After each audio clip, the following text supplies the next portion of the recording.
Chapter 1613. Who was Mimiron? The great inventor, who had been in the ruins of the Titans. The great mechanic. The creator of all kinds of Odor's black technology. The tens of thousands of mechanical creations in Odor's city wall area were all his handiwork. It was no exaggeration to say that he was an army, and an army that was constantly evolving. Looking back at the Alliance's current technology, although it was the result of Duque's instilling of black technology, it was the great gnome craftsman Jurban who had been continuously implementing Duque's ideas and principles. In that case, Mimiron was Odor's Jurban. No, he was even above Jurban. After all, Jurban hadn't mastered mass production and automated production technology. This was a comprehensive awareness from individual invention to assembly line production. In the Alliance, Jurban was mostly in charge of cannons and prototypes of new equipment, and Magni was in charge of mass production. The most important thing was that Mimiron wasn't a living thing. He was a Titan creation whose soul had been infused into a gnome-shaped robot. This guy could stay awake 24 hours a day and tinker with inventions day and night. Could a gnome like Jurban do it? He wouldn't be able to hold on after 2 or 3 days of cultivation. If he forced himself to hold on, he might just die. Therefore, Duque came to the conclusion that Mimiron was even more awesome. This time, he had come to Odor to kidnap Mimiron no matter what. Tarim couldn't understand the despicable thoughts of a gentleman fake Duque at all. He even let out a long sigh of relief. The few guardians had known each other for 25,000 years, and it could be said that they knew each other very well. In a situation where they didn't have the home advantage, Tarim wasn't afraid of anyone. Mimiron wasn't the same. Although this mechanical gnome was also a guardian-level high-ranking servant, he didn't have a temple of his own. With the title of invention, he only had his own workshop. In the endless years, he used practice to verify his fantastic ideas that the other guardians couldn't even catch up to. The other guardians might be strong, but their growth and power had already reached the end. But this mechanical gnome seemed to be forever standing at the starting point. In the beginning, Odor didn't have the so-called city wall area. There were so many crazy things in the city wall area, and they were all created by Mimiron over the long years. Even Tarim himself felt threatened by those terrifying steel beasts. Now that Duque had volunteered to deal with Mimiron, who was controlled by Yogg-Saron, Tarim felt very comfortable. After the arrangements were made, a great battle that could affect the entire situation in Azeroth finally began. In the Stairway of Madness area of Otter, a giant humanoid creature with a green background suddenly raised its head. He had an appearance that greatly affected the appearance of the city. Although he was humanoid, he only had 4 limbs and a head. Behind him was a pair of so-called wings, which were 3 pairs of green legs that curved downwards like crab feet. Almost every curve had a green, yellow, thorn-like 4-cornered awl. He had a round, thick, green armored body that looked a bit like the shell of a crab. As for the green arms, they were standard crab pincers, but they were thicker. When the pincers were closed, they could be used as spikes. If one looked closely, they could see that there were 2 curled-up spiked tentacles around his waist. It was extremely ugly. His lower body also gave off a bulky feeling. It was a thick leg with only 3 toes, thicker than an elephant's leg. There was also a short and thick tail that shrunk bit by bit, as if it was pieced together from shells of different sizes. He was General Wyzax, one of the most powerful faceless created by the ancient gods. He guarded Yogg-Saron's prison to ensure that no one could disturb Yogg-Saron's recovery. He could ignore the small mortals in the city wall area and the front hall. At this time, the foreign enemies led by Tarim were invading on a large scale, which obviously triggered his nerves. Mortals were destined to be unable to see this scene with the naked eye. At this moment, a huge hole was suddenly torn open in Odor's spatial barrier. Even at the moment the hole was torn open, General Wyzax had already activated countermeasures in an attempt to forcibly close the hole. Unfortunately, it was destined to be ineffective. At the same time that Titan gave the 6 high-ranking guardians a mission, he also gave them absolute permission to enter. In the next second, the entire spatial crack began to expand rapidly. A thunderous force swayed in the void, and the entire outer space of the Temple Guardian area echoed with Tarim's thunderous voice. Yogg-Saron, I, Tarim, have returned. For Titan's mission, to suppress you, the evil god that corrupts the planet. Despicable invaders. General Wyzax raised his face that resembled a squirrel lizard and roared. Don't you understand even now? Only the great ancient god, Yogg-Saron, is the eternal ruler of this world. With that, the shadow of General Wyzax, which was at least 100 times larger, appeared directly above the temple guardian area. He swung his giant illusory pincer that was more than 300 meters long and smashed it hard at Tarim, who was leading the way. Tarim, who was originally 10 stories tall, instantly turned himself into a purple thunderbolt. With lightning speed, he made 2 consecutive 90-degree turns, dodged the first strike of the giant pincer, and slammed into the body of the green monster in midair. General Wyzax's projection opened his pair of giant pincers crazily, revealing the sharp and hard sawteeth on the pincer's mouth. He retracted the pincer that blasted out, and the pincer on the side of his body bit out like a dragon's mouth, attempting to pincer the smaller Tarim from the front and back. Duque thought that Tarim would dodge. Who knew that he would not move, not evade, and let the 2 giant pincers clamp down on his body. Even the full-force bombardment of the fortress main cannon might not be able to break the Guardian's defense. Under such an attack, the Guardian's body was like a thin layer of paper, instantly falling apart. Feeling Tarim's rapidly declining momentum, Duque almost thought that Tarim was bragging for a moment. But in the next blink of an eye, Tarim's body underwent a drastic change. The lightning that flowed out of his exploded body was like silver blood, spraying towards the shadow of General Wyzax. The blood was like a giant hammer, smashing into the waist of the green monster's shadow, pushing it back. Before anyone else could react, the flowing light that Tarim emitted had already enveloped all the invaders. After another second, Duque and the others suddenly found themselves in the Guardian Temple area that was magnificently decorated and had a huge and towering porch. This is Queen, she let out a sleepy voice. Chapter 16:14. Should I say, as expected of the Yogg-Saron, that even the Titans couldn't completely destroy back then? Tarim smiled bitterly, and a knowing smile appeared on his face. I was tricked a little. Fortunately, I still sent you in. The 10-story tall Tarim had a huge body, so any change on his face, any change in expression, could be seen clearly by Duque and the others.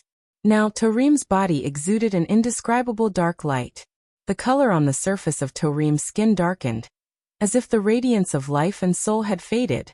He raised his right palm, flipped it up and down and looked at it carefully. Unsure if it was an illusion, Duque suddenly felt that the water in the river of time was flowing through the fingers that had become a little withered. Tarim was like a huge statue that had been weathered and eroded in the desert for thousands of years. He was decaying at a speed visible to the naked eye, but he seemed to be unaware of it as he laughed wildly. Ha ha ha ha. What a shame. A dignified guardian can't perform the duties of a guardian. Tarim knelt on one knee, not out of etiquette or respect, but simply out of weakness. Tarim lowered his head. Duke Marcus, can I trust you? Duque looked serious and took a firm step forward. The relationship between the Guardians of Azeroth has long gone beyond trust. This is the mission that history has given us. Tarim was slightly stunned, and then immediately smiled. Yes, this is our mission. After saying that, his huge finger pointed in the direction of Duque. This is...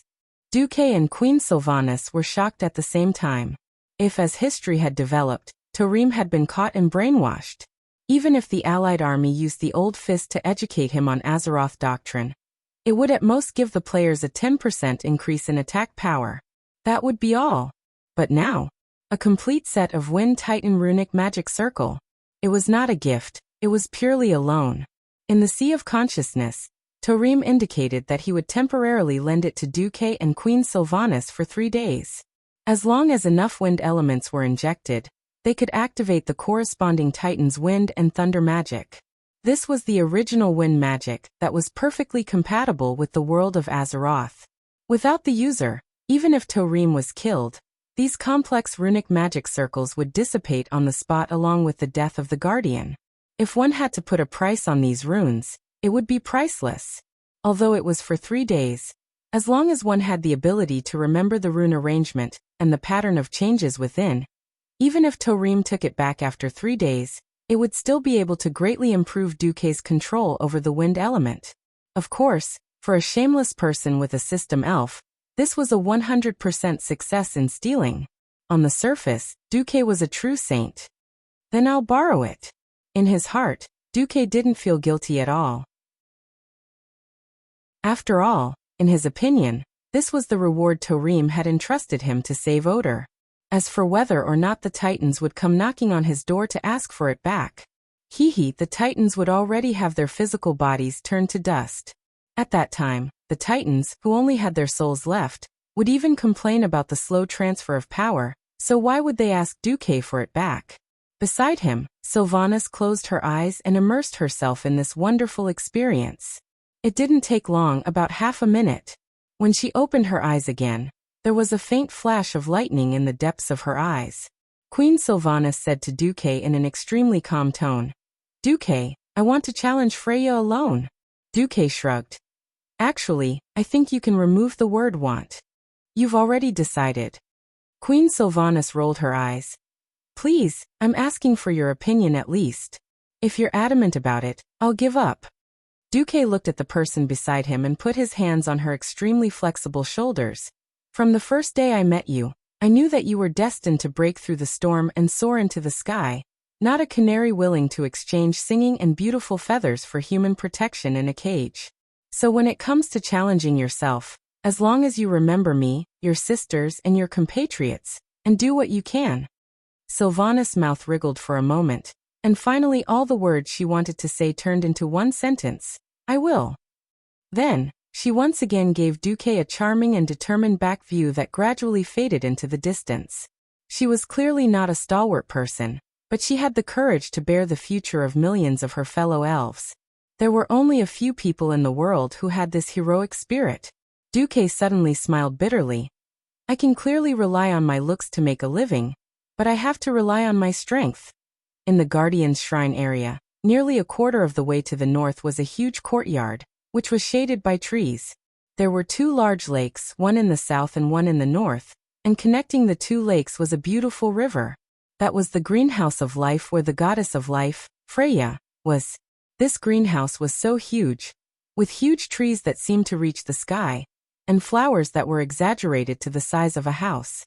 Freya, who was a full 10 stories tall, did not seem out of place in the slightest. Originally, Freya was walking slowly inside, wandering around the lake, listening to the sounds of all kinds of life. Suddenly, the female giant's expression changed. She watched with a look of extreme surprise as an arrow flew towards her. This arrow pierced through like a meteor from outer space, easily penetrating the layers of green light that permeated the atmosphere of the greenhouse, and went straight for her. Could it be Tarim? The surprised Silver Lady quickly turned into a scream. There was no way for her huge body to dodge. No, her shoulder seemed to be sucked in, and the sharp arrow that contained the supreme law of lightning almost pierced through her chest. However, at the last moment, she used her own law of life to counteract the gravitational force, which allowed her to squat down suddenly, and barely avoid the dangerous arrow that hit her vitals. Even so, from the big charred hole on her left collarbone, one could still see what was behind. Her body had been completely pierced through. The greenhouse of life, which was filled with birdsong and fragrant flowers, suddenly fell silent with Freya's scream. Only a faint circle of lightning clouds was left in front of them, and the clouds gave the air a burning smell. In the next moment, the green fog was blown away by a gust of wind. Only a small and well-proportioned female figure was left standing on the green hillside at the southern gate. Her figure was obviously so small, but in Freya's eyes, she seemed to be taller than all the guardians. Purely because of that blow, Freya's expression became a little abnormal, and the lightning at the wound was still stimulating Freya's nerves. Perhaps for a brave warrior, this was nothing. But Freya stared at the female figure with a bitter and hateful gaze as if her parents had died. No, it was as if her ancestors' graves had been dug out. "Who are you?" The high-pitched voice was full of sorrow. Chapter 16:15. Sylvanas Windrunner, the demigod of Azeroth. Queen Sylvanas' every word was like a howling wind, lightning, and thunder, containing the divine aura of the wind element. Demigod. Freya's expression was puzzled, then furious. Indigenous demigod. Do you know what you've done? Not only did you call yourself a god in front of the servants of the great master Yogg-Saron, but you also stole the power of thunder that belonged to the master.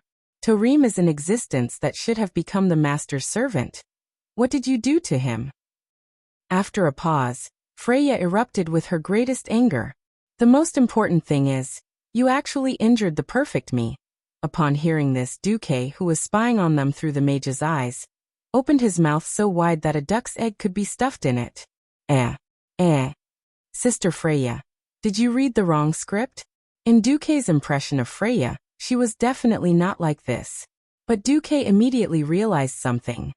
Yogg-Saron was also an expert at brainwashing. Its brainwashing was not as rough as En-Zotha's. En-Zoth drove Neltharion crazy with the incessant murmurs of the ancient gods, then infused it with loyalty to En-Zoth. Yogg-Saron, on the other hand, was different. It was more like injecting more irrelevant information, and then slowly replacing the key content in the victim's subconscious, such as changing the Guardian's allegiance from the Titan to Yogg-Saron. If there was no mistake in the calculation, Yogg-Saron in this life should have injected some annoying thinking into Freya. Shameless. Accompanied by Freya's roar, the wound pierced by Sylvanas' arrow suddenly healed perfectly at a speed visible to the naked eye. Not even the slightest scar was left. At the same time, the greenhouse of life changed. The three towering trees began to move, transforming from giant trees into humanoid creatures. When they lifted their feet, they lifted their thick, long legs full of roots. When they waved their hands, they lifted their thick arms that could be used as the main beam of the main hall. They were none other than the three ancient trees Duque had mentioned in the report. Bright Leaf, Iron Branch, and Elderstone Bark Ancient Tree. Not only the three of them, but many other flowers and plants also had their own mobility. They pulled out thick roots from the grass that they were rooted in, and those were their legs. However, their appearances were still unflattering. There was a swift whipper, with 4 petals on its head and 2 thorny arms that looked like a man-eating flower.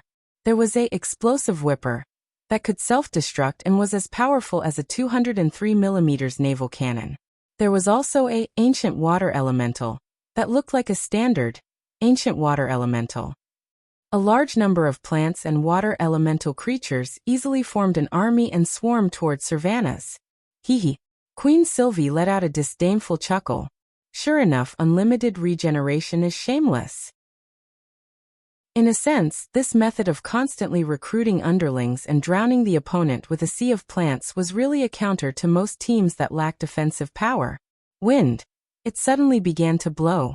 2 small tornadoes pushed against Queen Sylvie's combat boots, causing her 2 long legs to dangle in the air. In the next second, Queen Sylvie flew up. This time, most of Freya's plant army could only watch helplessly. Except for a few dark purple humanoid plants with long-range attack power, they were the Storm Whipper that could release storm arrows.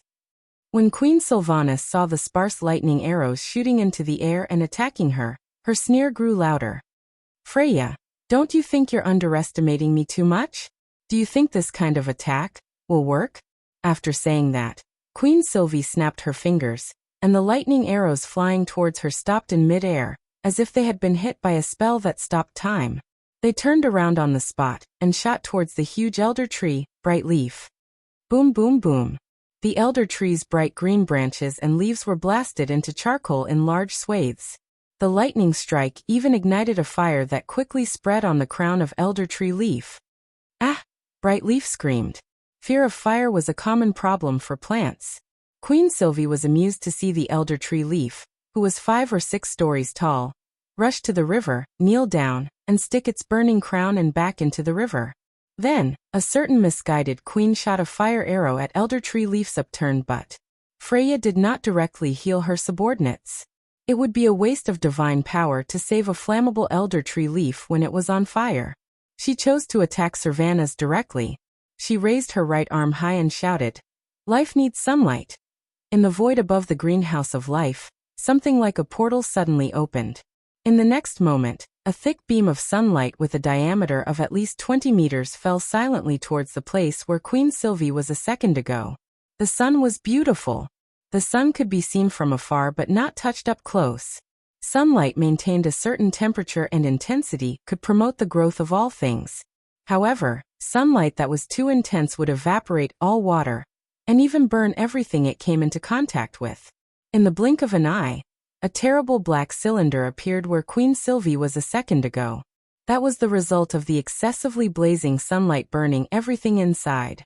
If Queen Sylvie had not dodged at the last moment with her high speed, she might have been a charred corpse. Beads of sweat rolled down Queen Sylvie's forehead. She began to comfort herself. This move is a bit disgusting. Fortunately, the element I control is wind. Sylvanas, you can do it. Carefully sense the fire element in the atmosphere, and at the most intense moment, turn into wind and thunder and dodge. In terms of strength, even if Freya's strength had been reduced after being brainwashed, she was still not an existence that Sylvanas could just kill. Fighting the strong as the weak could indeed sharpen her abilities. A true strong person not only knew themselves, but also their enemy. Sylvanas, who had just entered the divine realm, had used this method to grow rapidly like a sponge absorbing water. After she dodged Freya's first sunlight, Freya immediately changed her strategy. She raised her hands and shouted, "The earth needs sunlight. Sunlight illuminates the earth." This move really frightened Queen Sylvie. A move that did not exist in the intelligence reports was the best test of a strong person's reflexes and judgment. In less than a second, Freya's whole body was bathed in a golden glow, as if she had turned into the most blazing sun, pouring the dazzling sunlight into the huge greenhouse that was only 10 square kilometers in size. Chapter 16:16. What? Duque, who was secretly watching the battle, was a little confused on the spot. Freya was a standard Logia, and the basic element she controlled should be earth.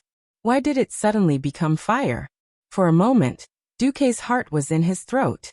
Sylvanas was a typical high attack and high agility, and this characteristic could not be changed after stepping into the divine realm.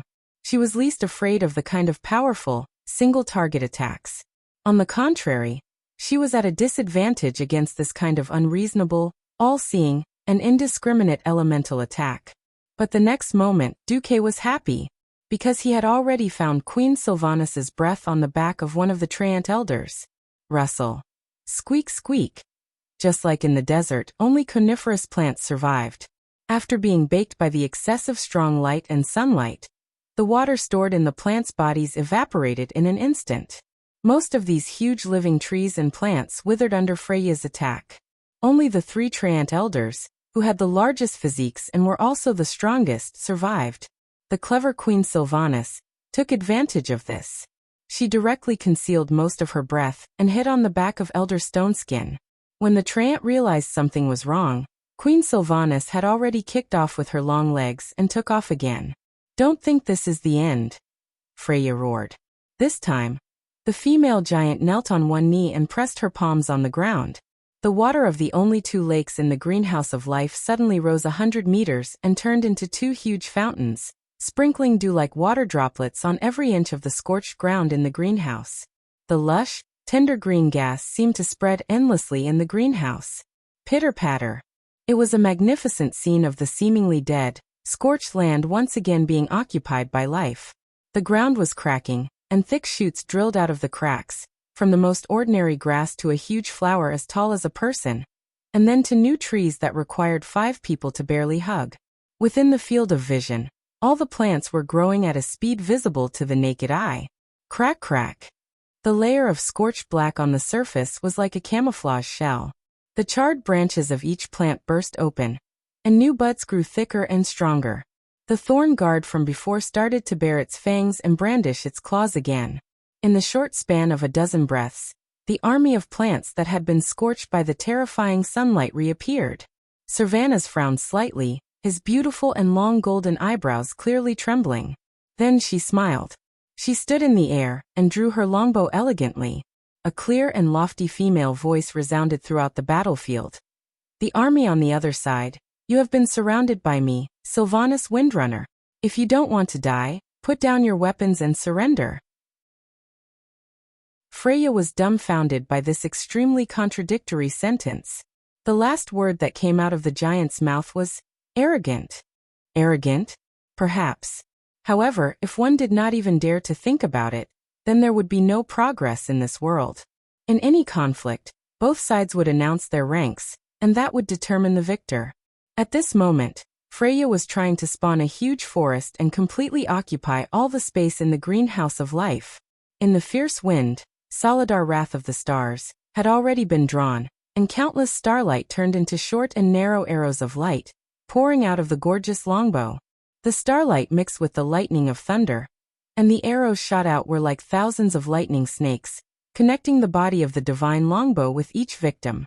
The huge petals were shot by the lightning arrows, bursting into countless withered leaves surrounded by lightning. The fierce thorns were easily torn into hundreds of thousands of pieces by the raging waves of lightning, and scattered with the wind like broken cotton.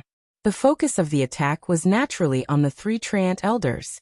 The first to be knocked down was Bright Leaf, and the arrows brought with them a strong wind blew off all the leaves on its body, whether it was the burnt black leaves or the fresh green leaves. What was even more terrifying was the power of lightning that continuously zigzagged over the entire tree. The ultra-high-pressure lightning directly destroyed every vein in the trunk and caused a fire. With all the water in the greenhouse being used by Freya to irrigate the land, there was no water to put out the fire this time. Moreover, ordinary fire could not extinguish such a lightning fire. Since ancient times, there had been many forest fires caused by lightning striking down trees in the sky and causing fires. Sylvanas's lightning had a similar principle. Even though Fafnir used sand as a fire-extinguishing prop and rolled up waves of sand to cover Elder Brightleaf's body, it still could not stop new flames from bursting out from the thick trunk. Elder Brightleaf could be said to have been burned alive. No! Freya screamed loudly. With the first came the second. As Sylvanas flew in midair, he shot the ancient iron branch tree elder's 72 lightning arrows, stirring up the elemental veins within its bark, directly igniting it into a large human-shaped torch. No, no, no! Freya kept slapping the ground, urging the trees to grow even faster to fill up all the space in the huge greenhouse that was nearly 200 meters high, cutting and compressing the space for Queen Sylvanas to move around. However, all her strength and urging came to an abrupt end when the trees grew to take up half the space in the greenhouse. Why? The female giant guardian's face was clearly blank. She turned her head in shock and looked at the last elderstone bark that had accompanied her for countless years. She was extremely sad to find that the elder tree had actually fallen. The huge elder tree had died, having lost all water and nutrients. Like the dead trees that had their roots eaten away by worms and fallen to the ground, there was no longer a trace of life. It had not fallen by Sylvanas's hands, but by Freya's urging of the earth and the entire space. In the air, the proud voice of Queen Sylvanas came again, supported by the wind. Freya, you have lost.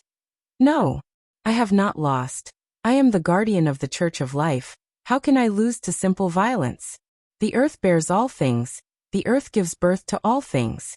I cannot lose to a mere demigod of wind and thunder like you. Queen Sylvanas shook her head. If you were standing on real earth, or if you were in your Church of Life, I would definitely be no match for you. Unfortunately, you can only control the power of the earth of a mere greenhouse of life at the moment. Then your defeat is inevitable. As her voice fell, Sylvanas drew his bow and nocked an arrow. Behind him, the mysterious Titan runes suddenly appeared, forming a magic circle that expanded from the inside to the outside. The elements of the wind elemental realm were constantly crossing the void and pouring into the artifact longbow in Sylvanas's hand.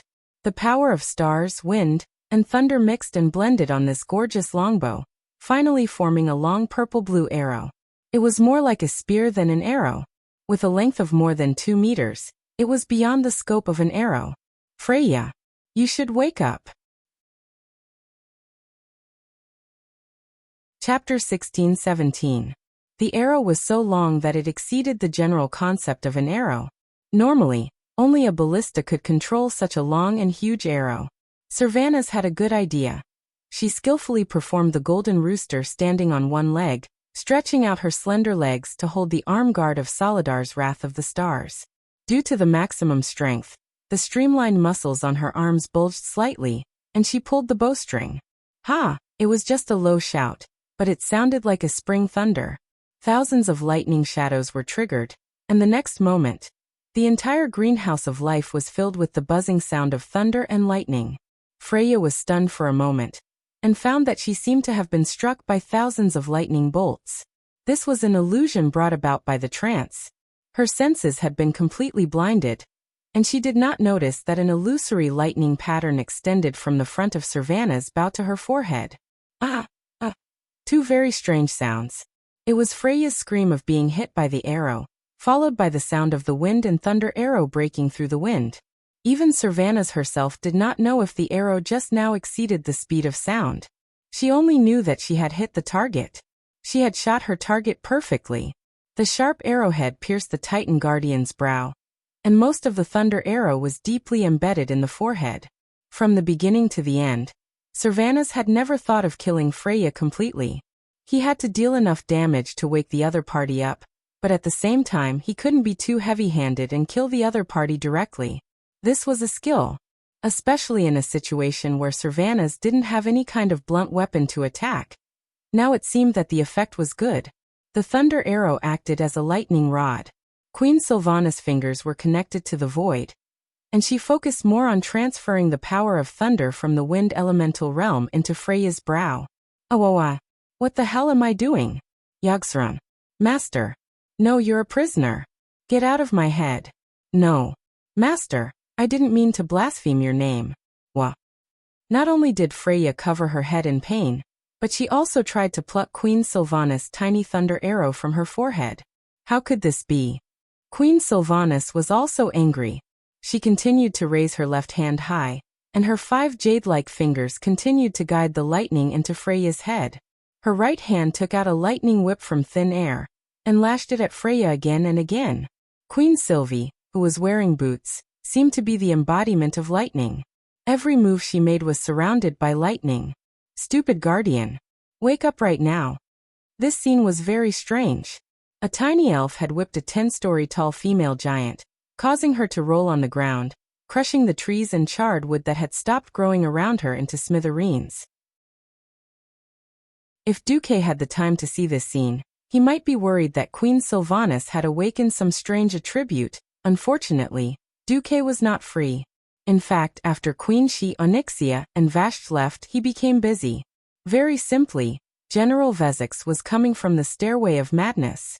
As one of the best among the faceless, as the most loyal henchman of the ancient god Yogg-Saron, Vezix was clearly aware of the consequences of letting Duque and his group attack those unreliable guardians. He chose to take the initiative. In Duque's original plan, Archivon's 4 guardians would join forces to hold off Vezix. If possible, it would be a stalemate. They would drag Vezix until Duque defeated the remaining 3 guardians, and then gather all the strong to kill Yogg-Saron. There were 2 keys to this plan. First, General Vezix could not die. If he died early, just as Loken's death would attract the Observer Orgarin, his death would definitely stimulate Yogg-Saron's early recovery. Being backstabbed by an ancient god before he could deal with the 3 guardians would really be the end of the game amidst the laughter and chatter. The second key was that Vezix could not interfere with their work of waking up the 3 guardians. What annoyed Duque was that something went wrong on the second point. Less than a minute after the 3 women left, General Vezix gave Duque a big fright. This huge humanoid monster draped in a crab shell did not come from the entrance of the Stairway of Madness to the Guardian's temple area. Instead, it came with heavenly evil. Without any warning, the roof of the temple above Flame Watcher Corellon suddenly shattered. The general fell at a terrifying speed far beyond a freefall. The speed of an ICBM was not something a giant like Corellon could react to. Duque made a counterattack. It was the Titan lightning magic he had just gotten from Torim. This was the fastest magic Duque could release. However, as soon as the magic was released, Duque felt something was wrong. The elements around the general seemed to be forcibly pushed away. Even with Duque's demigod lightning magic, he felt sluggish, like a sharp knife stabbing into a paste. Duque's lightning still hit General Vezix, but the other party took it head-on.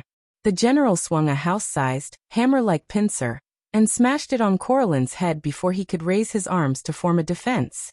The Flame Watcher let out a furious howl.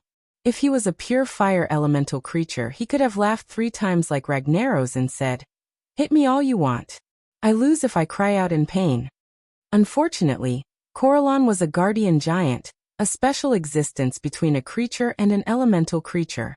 So even if Corallin tilted his head at the last moment, his entire right shoulder was still caved in.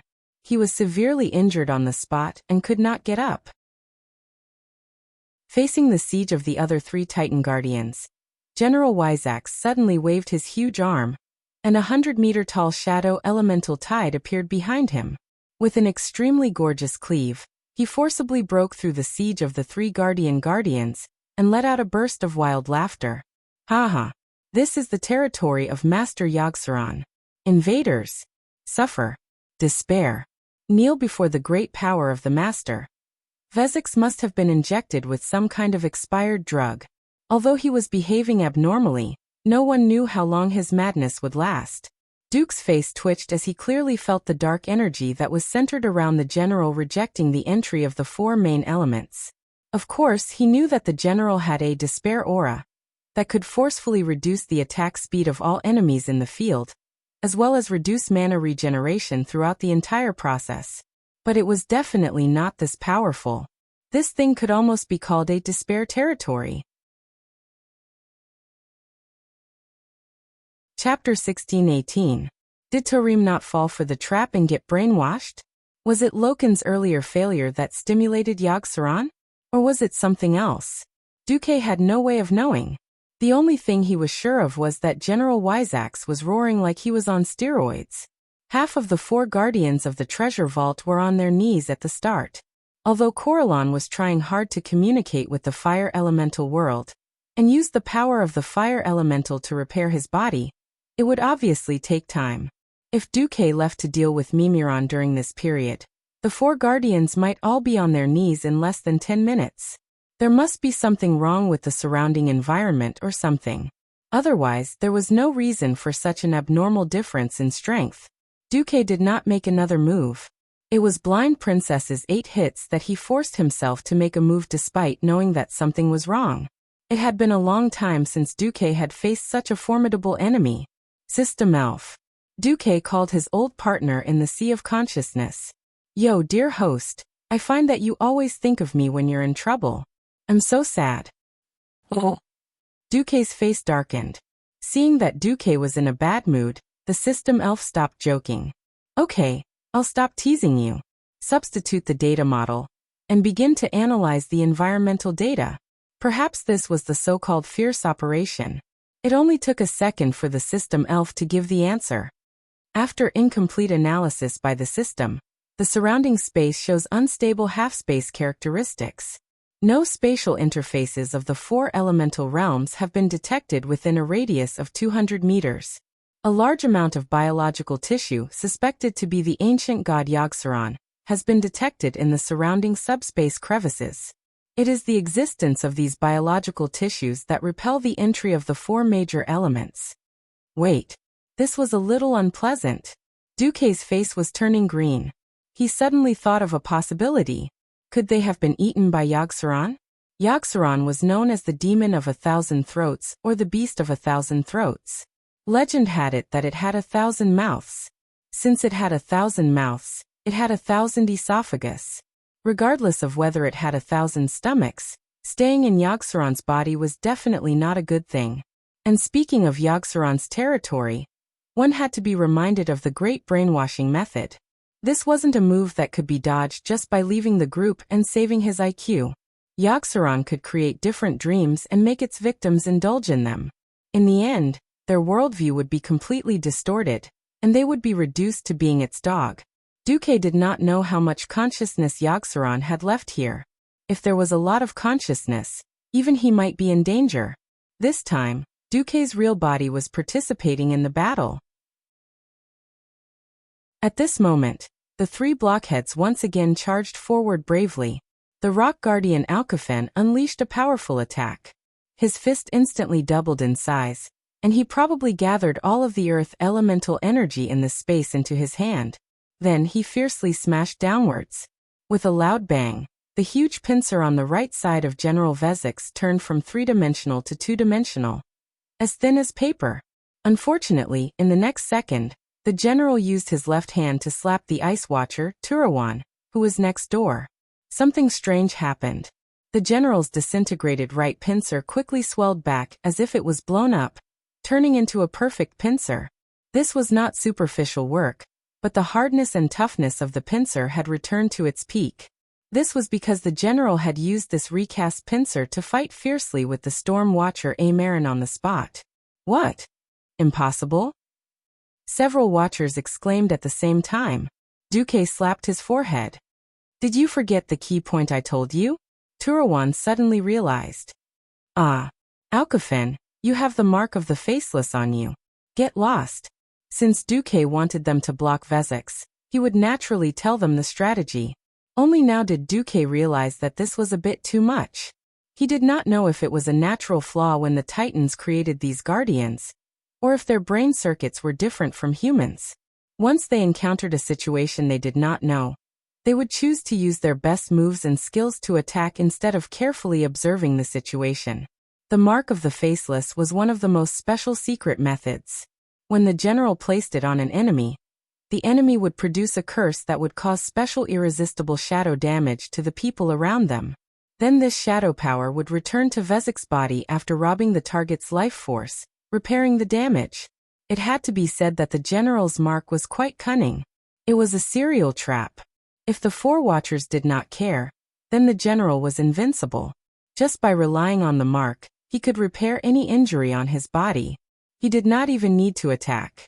Just the damage from the mark could exhaust the other three watchers to death, and then he could fight Alcafen alone. What if he did? The watchers were all big giants, and Alcafen, who had the strongest defense, was excluded. The remaining two watchers were also very dangerous.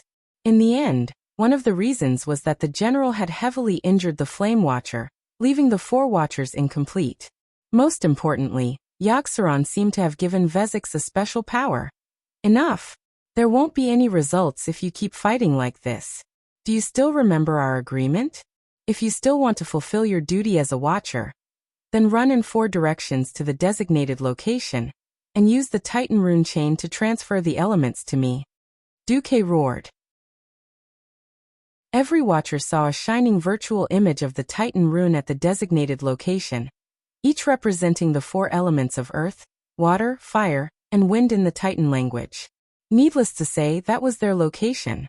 Even though he was unwilling, even the injured Corellon began to run to the designated location. Intruders, your opponent is me. General Vezix roared in an incomparably domineering manner. With a leap slash, he pounced on the Ice Watcher Turawan. But just as he flew into the air, a golden arrow that exuded an incomparably powerful holy aura suddenly shot towards his head. Huh. This is... Not knowing what it was, Vezix twisted his huge body in the air out of an instinctive aversion to holy power, so that his ugly face that looked like a windmill avoided the golden light. In the air, a small golden figure was suspended in the air. When the golden light returned to Duque's right hand, Vezix saw that it was actually a small spiral-shaped golden sword. Of course, in the size of a human, it was a long sword. Substitute, Vezix. From this moment on, your opponent is me, Duke Marcus. Chapter 16-19. Plans could not keep up with changes. This was Duque's biggest feeling. Since the 4 wardens couldn't handle General Vezix, Duque could only roll up his sleeves and do it himself. The original version of Despair Aura reduced attack speed and blocked most mana regeneration methods. Now the strengthened Despair Domain was even more powerful. It directly sealed the 4 elemental realms and Azeroth in this area. Ever since Duque mastered the 100 Hands battle technique, he had relied on massive amounts of magic power to replenish himself, replacing quality with quantity and stacking his enemies to death. Of course, it was great to be able to fight against thousands of enemies with an unlimited supply of mana. By cutting off the elements realm, General Vezix had forced Duque to a dead end. At this moment, Duque finally realized that he had a serious flaw. His upper limit of mana was still not high enough. Normally, he had the 4 major elemental realms and the weave to replenish his mana, so of course he didn't feel anything. Now that the other party had even temporarily cut off Duque's connection to the weave, Duque had almost suffered a setback. Fortunately, Duque had a plan B. When the 4 watchers ran in 4 different directions, the general could only watch helplessly.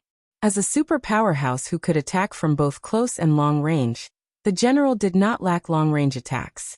Unfortunately, his real killer move still relied on the shadow energy when Tide of Darkness was activated to increase his close-range attack power.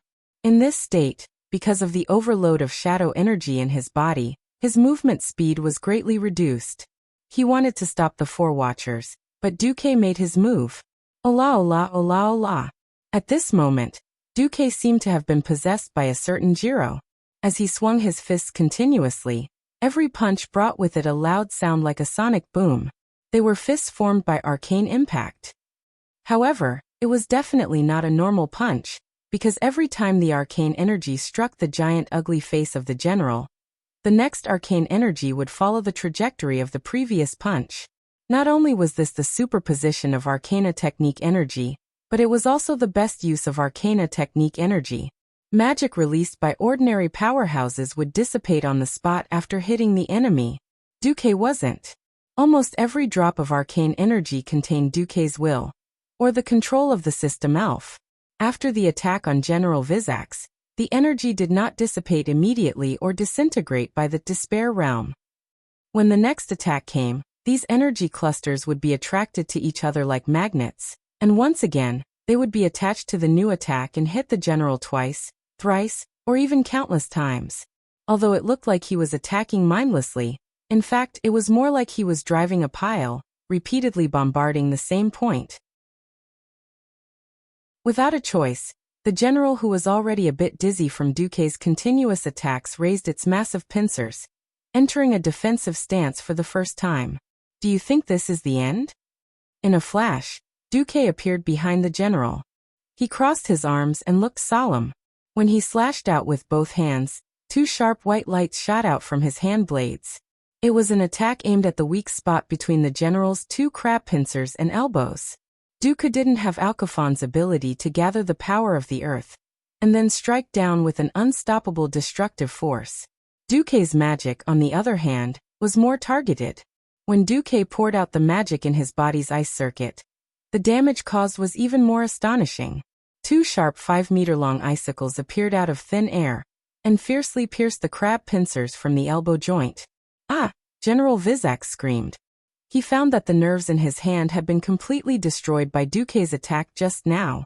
No longer caring about anything else, the general's body suddenly bloomed with a blazing flame, splashing toward the audience.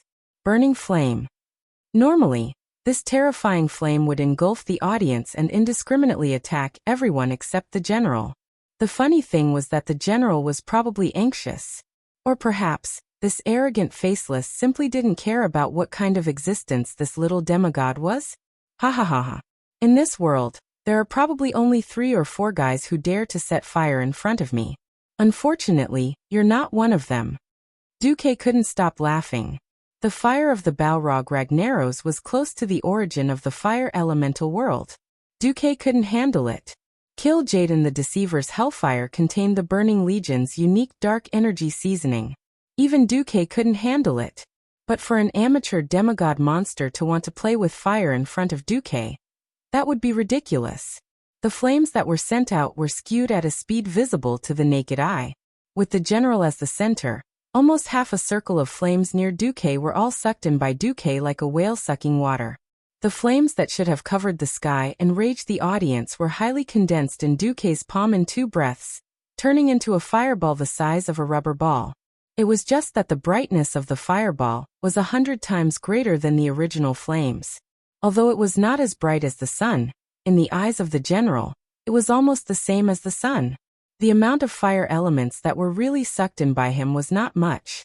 In fact, it was not 100% under his control. It was just that after being injected with Duque's own fire elements, this super concentrated fire elemental ball completely became Duque's slave. At this moment, Duque wondered if he was holding a small nuclear reactor in his hand. Yo, I'll pay you back double. Duque couldn't stop laughing. The next second, a shadow of Duque appeared. It took the small sun from Duke's main body and charged forward with the momentum of destroying everything indiscriminately. Boom! This was a violent blow that shook the entire Guardian Shrine area.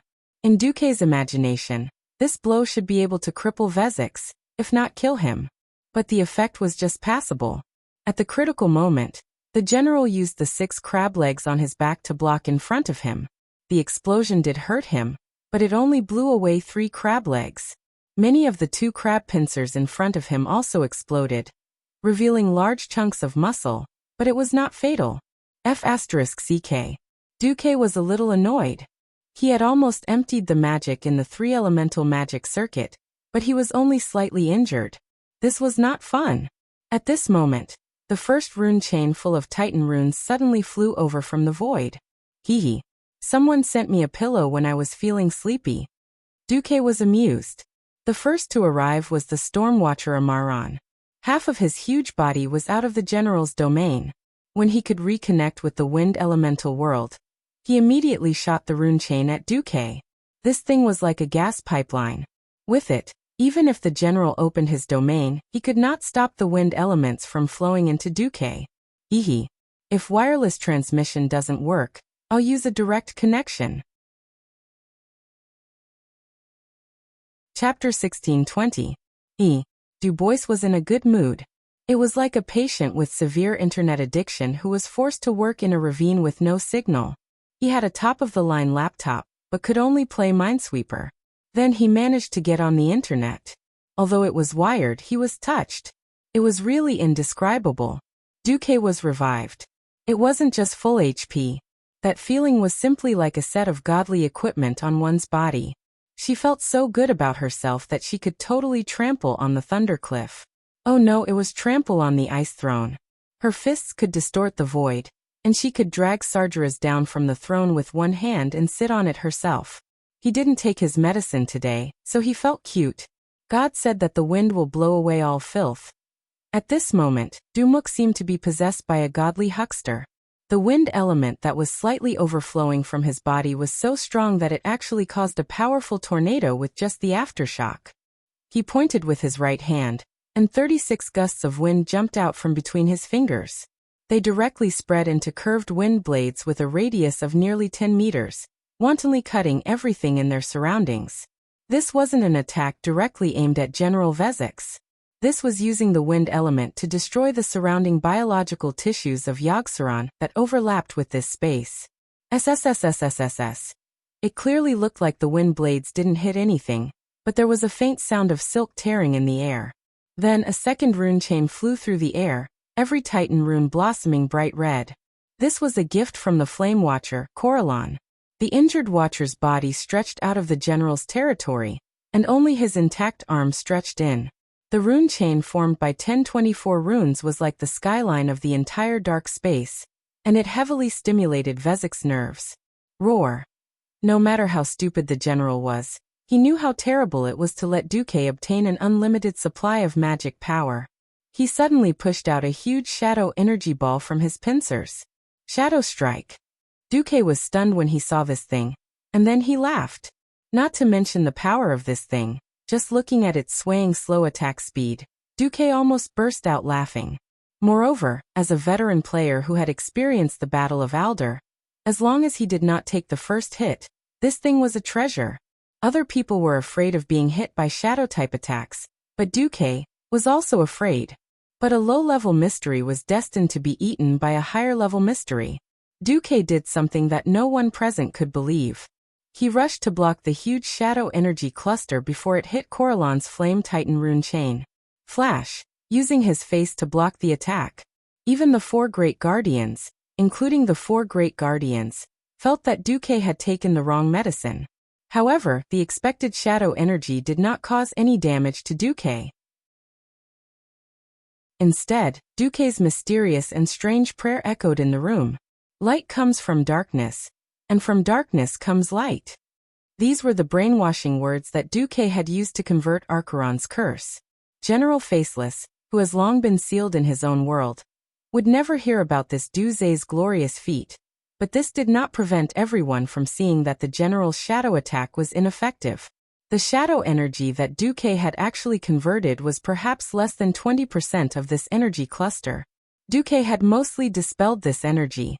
This time the key point was deterrence. You can't use fire. You can't use shadow either. What other means do you have? Use them all. Duque said coldly and arrogantly. General W. Zach's eyes almost popped out. Now Duque was clearly bullying him because he was not a magician, using the difference in elemental control to bully him. If there was anything that he could beat Duque in, it was close combat. Duque was a fragile pharaoh. How could he compete with a big guy like you in terms of wrist strength? You want to punch me and see who falls first? Don't be ridiculous.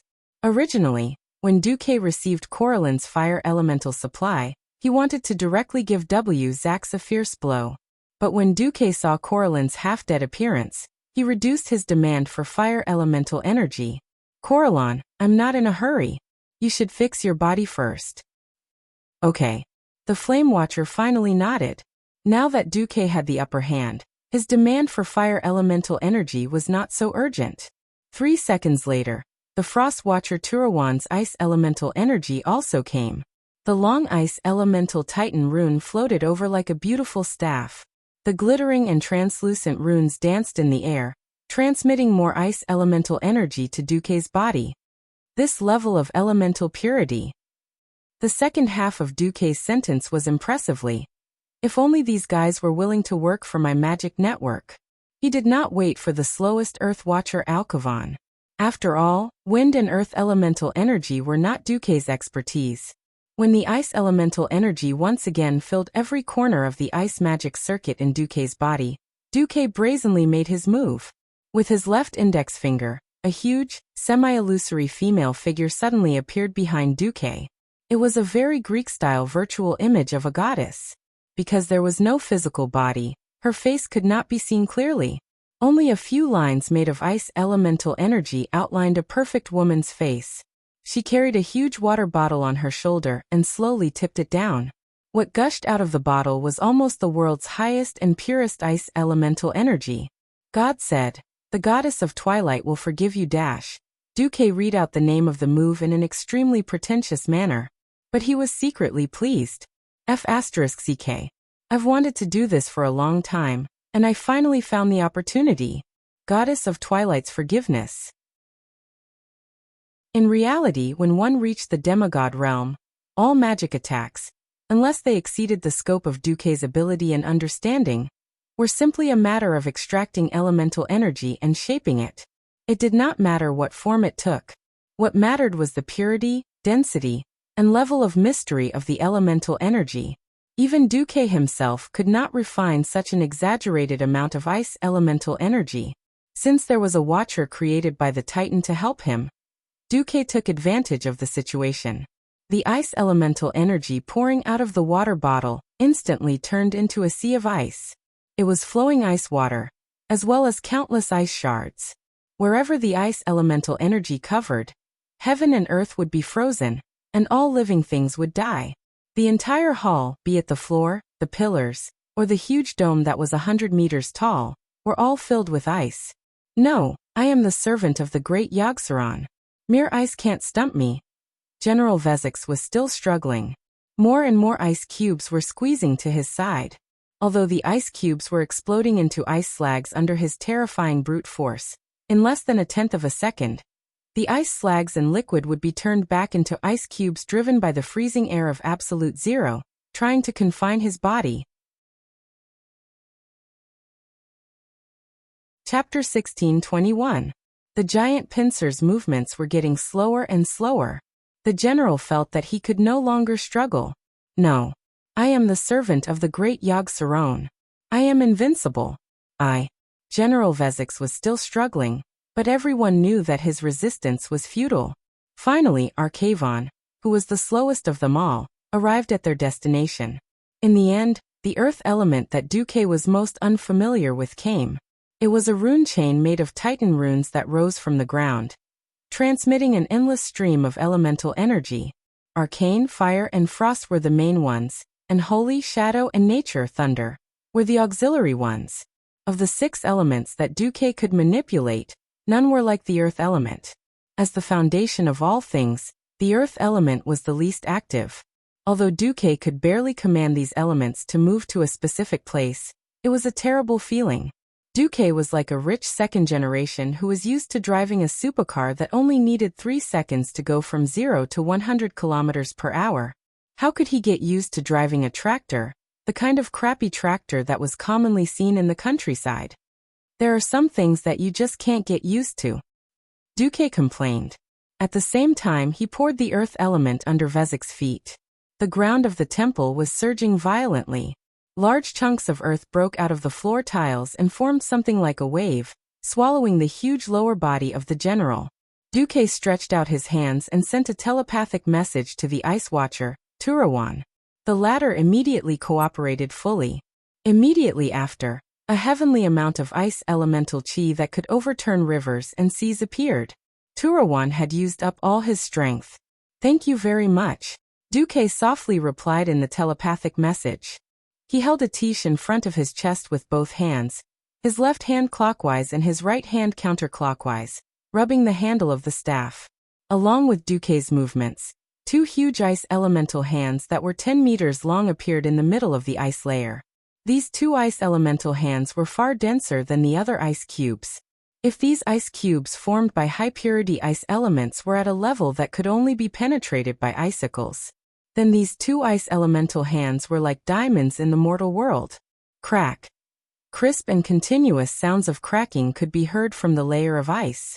Accompanied by Duque's complex rubbing, the 2 large ice hands grabbed Vezek's shoulders and tore the general's body apart with the most primitive and violent absolute strength.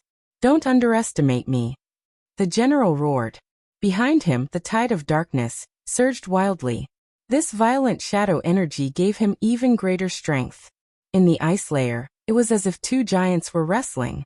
However, Duque's side was even more shameless. Under the continuous struggle of strength, the frost elements unrestrainedly squeezed in through every hole and crevice on the general's body, wantonly destroying the general's nerves, muscles, and blood vessels. Yogg-Saron's subordinates, Faceless, have a strong vitality. However, the destructive power of the frost element was on a cellular level. The low temperature of absolute 0 could easily freeze the water in the cells. When a unit of water is turned into ice, the ice occupies a larger volume. When the water in the cells turns into ice, the cells will burst from the inside out. At first, General Vezek didn't notice it, just as it was difficult for the human body to notice the withering of a certain hair. Gradually, he realized something was wrong. The numbness from his limbs made him instinctively feel that something was wrong. He wanted to seek energy and replenish his cells through the mark of the Faceless, but bitterly found that within his range, there was only Duque. When all his means of attack were reduced to a joke, the result was already decided. "Ha!" Duque shouted. The general's carapace, which had been largely eroded by the frost elements, couldn't withstand the double effect of the cold and the tremendous force. Just as Duque shouted, the general's hammer-like pincers were the first to be torn off. "Aha!" Vezek's huge body struggled to shake. It was an instinctive struggle. No matter how he screamed, he couldn't stop the 2 large pincers from being dragged by the ice hands into this icy hell. Then there were the 2 thick legs. Any one of his legs could be used as the main beam of Agramar's King's Valley Hall, but after his body was eroded by the frost and became cold and brittle, he couldn't resist the tremendous force from the ice hands. The frost magic circuit in Duque's body had been operating at its maximum speed. Even with his strength, it was a huge burden to use such a large amount of ultra-high purity frost elements. Now it all depended on who could hold on longer. Humph! A cold snort. The ice hands exerted force again, and tore off his left thigh. 3 seconds later, it was his right thigh. His tail, which was as thick as a drill, followed closely behind. Finally, it was Vezek's ridiculous wings, which looked like 6 crab legs. When Duque finished all this, the ultra-high-density condensed frost elements from the floor to the dome in the hall suddenly exploded. Bang! Crisply and neatly, all the ice turned into crystal dust, and was expelled by the evil energy that enveloped the entire Otter Guardian temple. Of course, everything was settled. Awoo, awoo. General Vezix, who had been insufferably arrogant a few minutes ago, now looked extremely miserable. Apart from his head, all his limbs had been torn off and turned into a human stick. Oh no, a lobster stick. At this time, even the shell of his body had been completely destroyed by the frost elements, leaving only a ball of white, tender, and bloodshot flesh. He looked like a fat worm. As the largest hole in his body, his facial features had been thoroughly invaded by the frost elements and were completely distorted. Aha! Why do I suddenly feel that this guy looks a little interesting? Kolalon, who had been severely injured, was the most gloating. With heavy footsteps, the 4 great watchers surrounded him. Arcavon asked, "What do we do now?" "Before we take care of the other 3 guardians, I'll leave this place to you too," Duke ordered. "No problem. Everything is for the Creator." Arcavon pounded his chest. Duque glanced at General Vezix, who was wriggling on the ground like a worm. As for him, if his limbs grow out again, pull them out. But we can't let him die prematurely. Hee. Happy to help. Kolalon grinned hideously. He stretched out his big hand that was covered in blazing flames and touched it. He tore off a large piece of flesh that was growing rapidly on the general's arm, and completely destroyed it. Chapter 1622. I'm just afraid that he'll use other means to inform Yogg-Saron. Turawan added. It's fine. Duque chuckled. I'll leave this to you, Izura. A soft voice came from the void. If Izura, the dragon aspect who controlled the Emerald Dream, was allowed to suppress Yogg-Saron, something might really happen. But she was more than enough to suppress an ancient god's servant, and prevent it from sending out a warning signal, without participating in the battle. Phew. Letting out a long sigh of relief, Duque finally had the time to sense the situation on the other battlefields. Queen Sylvan's battle against the Guardian of Life, Freya, had just reached the point of killing the first Elder Ancient Tree. After carefully sensing the elemental reserves of both sides, Duque was relieved. On the other side, in the severe winter hall, Onyxia and Vashti were up against Hodir, the guardian of the Temple of Winter. There was not much suspense in the battle here. Onyxia was not weak to begin with, and with Vashti, who was also a demigod, with 2 bosses ganging up on one boss, Duque felt a little embarrassed. Once upon a time, Duque had also been worried about the cooperation between these 2. After all, they were used to working alone. One was a princess, and the other was a Naga queen. They were proud from the bottom of their hearts. Apart from Duque, they were not convinced by anyone. At least he had caught Vashti to tame the dragon together, and after teasing the Naga a few times, he had finally subdued them. At least they would not undermine each other. In the image sent by the magician's eyes, Onyxia was the main attacker, and Vashti was the support. If Hodir tried to freeze something, Vashti would remove the seal and use lightning arrows to restrain Hodir. The scales of victory were slowly tipping in the favor of the 2 women. What they really had to pay attention to was Mimiron. Because they could not wait for Duque, the Alliance of Heroes had already launched an attack on Mimiron on time, according to their previous agreement. From the Temple of Invention, also known as the Temple of Creation, the great inventor Mimiron still brought his black technology equipment and weapons. In terms of his main body's battle prowess, Mimiron was just trash. Miss Sally Whitemane, who was a priest, could teach him a lesson with a hammer. Unfortunately, his underlings were as numerous as the hairs on an ox. Moreover, he had several great killing weapons. First was the heavy infantry tank, the Flaming Beast 2 Malawian Quachas. This thing's appearance was a smaller version of the Flaming Beast that Duque and the others had fought before at the city wall area. The form was the same, but the inside had been changed by Mimiron. The equipment and skills were completely different. Moreover, because this was the interior of the temple, the previous vehicles could not enter. Now the Alliance experts had no choice but to use their physical bodies to deal with this smaller steel beast. When Duke looked over, he saw that Gavin Rad's hair had been set on fire. He had no choice but to cut off his hair and cut off the black hair on his head with a sword. It looked like it was heading towards the Mediterranean Sea. Duque smiled bitterly and held his forehead. What the hell? I've been tricked by a little less spoiler? To avoid arousing suspicion, Duque did not reveal the detailed strategy of Oder to the Alliance this time. All the inside information was leaked by Torim, the traitor. After Loken was killed in Odin and Tyr's absence, as one of the 4 remaining Guardians, Torim knew everything about Oder. But that was based on all the known information. Before Torim left Oder, Torim told him everything he knew without holding anything back. Torim didn't know anything about Yogg-Saron. Similarly, he didn't know what Mimiron, who was always tinkering with new inventions, had. The Alliance's hero group encountered Mimiron without any information. And then they were tricked by the shrunken mechanical tank that looked the same. Those are landmines. Don't step on them. Bulang yelled. Ah dash, there were always people who made mistakes in a hurry, such as Riataline. She should have been fine when she followed Kalia, who had tiptoed through 2 landmines. Unfortunately, that was a high-sensitivity landmine. The Blood Elf Paladin didn't touch the landmine, but her shield swung over it and detonated the landmine. Bang! There was a loud bang, and a flame shot up into the sky within a 10-yard radius. If she hadn't activated the Holy Shield spell at the critical moment and forcefully entered an invincible state with super dense holy light, she would have broken a leg. The next second, seeing dozens of missiles flying in crooked trajectories fly up from the back of Little One's flame behemoth, Bulang's face turned green again. The rockets are coming, dodge. Perhaps because the rockets were too focused on accuracy, they weren't fast. If the Alliance powerhouses wanted to dodge, they could basically dodge them. However, every time a rocket hit the metal floor, it would definitely ignite a large area. This was a gasoline rocket bomb. If you were even a little bit touched by this thing, you would become a man on fire.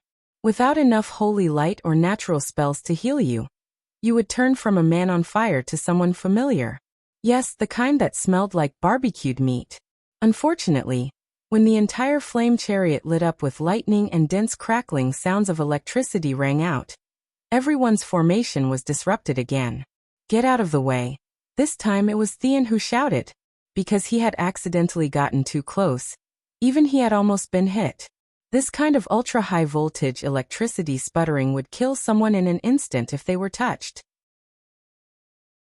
At this moment, Mimiron's Hall of Inventions was filled with fire, and there were fewer and fewer places for people to stand. Everyone was forced into chaos by the rampaging flame behemoth, and it could be said that it was a mess. It was in this situation that Magni saw in despair that the thick main cannon on top of the flame behemoth was aimed at him. The Shorty King no longer cared about his demeanor and shouted shamelessly, "I don't have Avatar anymore. Protect me, or we will all die together." That's right, in the previous wave of attacks, Magni had almost single-handedly taken the flame behemoth's plasma cannon head-on. Unlike traditional cannons, this black technology cannon, that should not have appeared in Azeroth, was completely like a laser cannon. Whether or not it was plasma remained to be seen. In any case, Magni, who could take the full attack of Balrog Ragnaros, knew that under normal conditions, he would not be able to take this kind of concentrated attack that lasted for 7 seconds. It was not that he did not try to dodge, but he could not. Instead, there was one time when Chandri's attacked too fiercely and attracted the main cannon's attack. Even a sentinel leader like Chandri's, who was favored by the moon goddess, almost fell. In order to save her adopted daughter, Tyrande used up a precious God-given protective item. This time, when he saw the plasma cannon's light pouncing towards him and filling his entire field of vision, Magni shouted, "Duke! You bastard! Why are you still not coming?" Chapter 16:23. It was better to be late than never. Just as Magni was about to raise his shield to take the ion cannon blast head-on with his short stature, a beautiful ice prism appeared in front of him. The extremely flat mirror surface was spotless, and the clarity of the mirror made one wonder if it was glass or ice. The extreme cold aura emanating from it let Magni know that this mirror was definitely a frost elemental creation. The ice prism formed a 45-degree angle with Magni and blocked in front of him. Sizzle, a strange sound.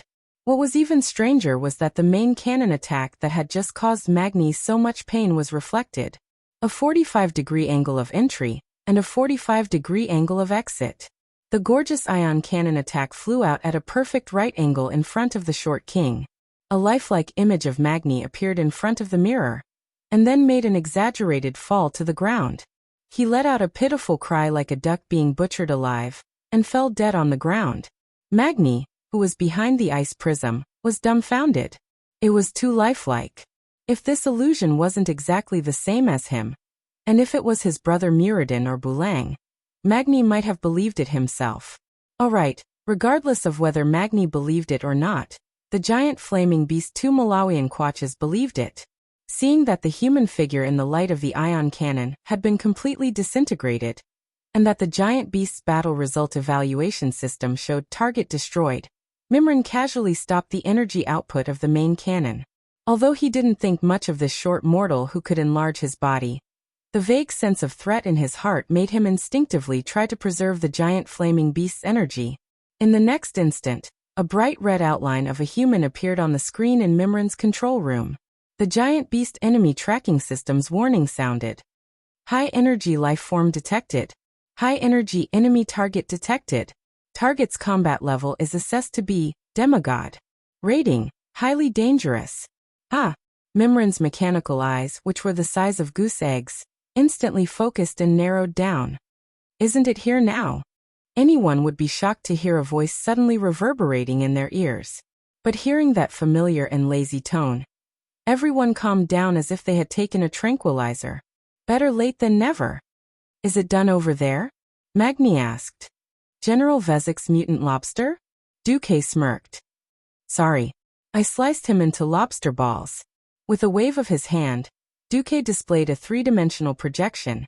In the picture, a big meatball with only a head left was twitching and screaming, because the newly grown limbs would be torn off and destroyed by the bulky guardians. Having strong regenerative abilities was originally a good thing, but in this situation, it was a hellish torture. Mimran's mechanical eyes flashed, and no one knew what he was thinking. He raised his mechanical arm and pressed a green button. Pooh. Puff. Uff. The continuous sounds of the lids being opened could be heard. The back half of the Flaming Beast Mk2's top opened row after row of lids, revealing the spherical red missile heads inside. Duque chuckled. Damn it. Do you really think I've never seen a missile cabin before? Due to the limitations of the era, even someone as sharp as Magni didn't know what those missiles were. Perhaps to the Shorty King, they were a new type of cannonball. As a transmigrator, Du could be influenced by a series of giant robot animations such as Transdimensional Fortress and Gundam. Plus, he had been watching military channels for a long time. If he couldn't even recognize this, then he could drown himself with a bucket of tofu. Mimiron, show me something new. This stuff of yours isn't enough. Duque stretched out his right hand and snapped his fingers. In an instant, over 100 magicians' hands appeared in the air above the entire workshop. The might of the 100-armed Reaper had reappeared. Whoosh, whoosh, whoosh. The pure arcane missiles hit the warhead before Mimiron's missiles even left the cabin.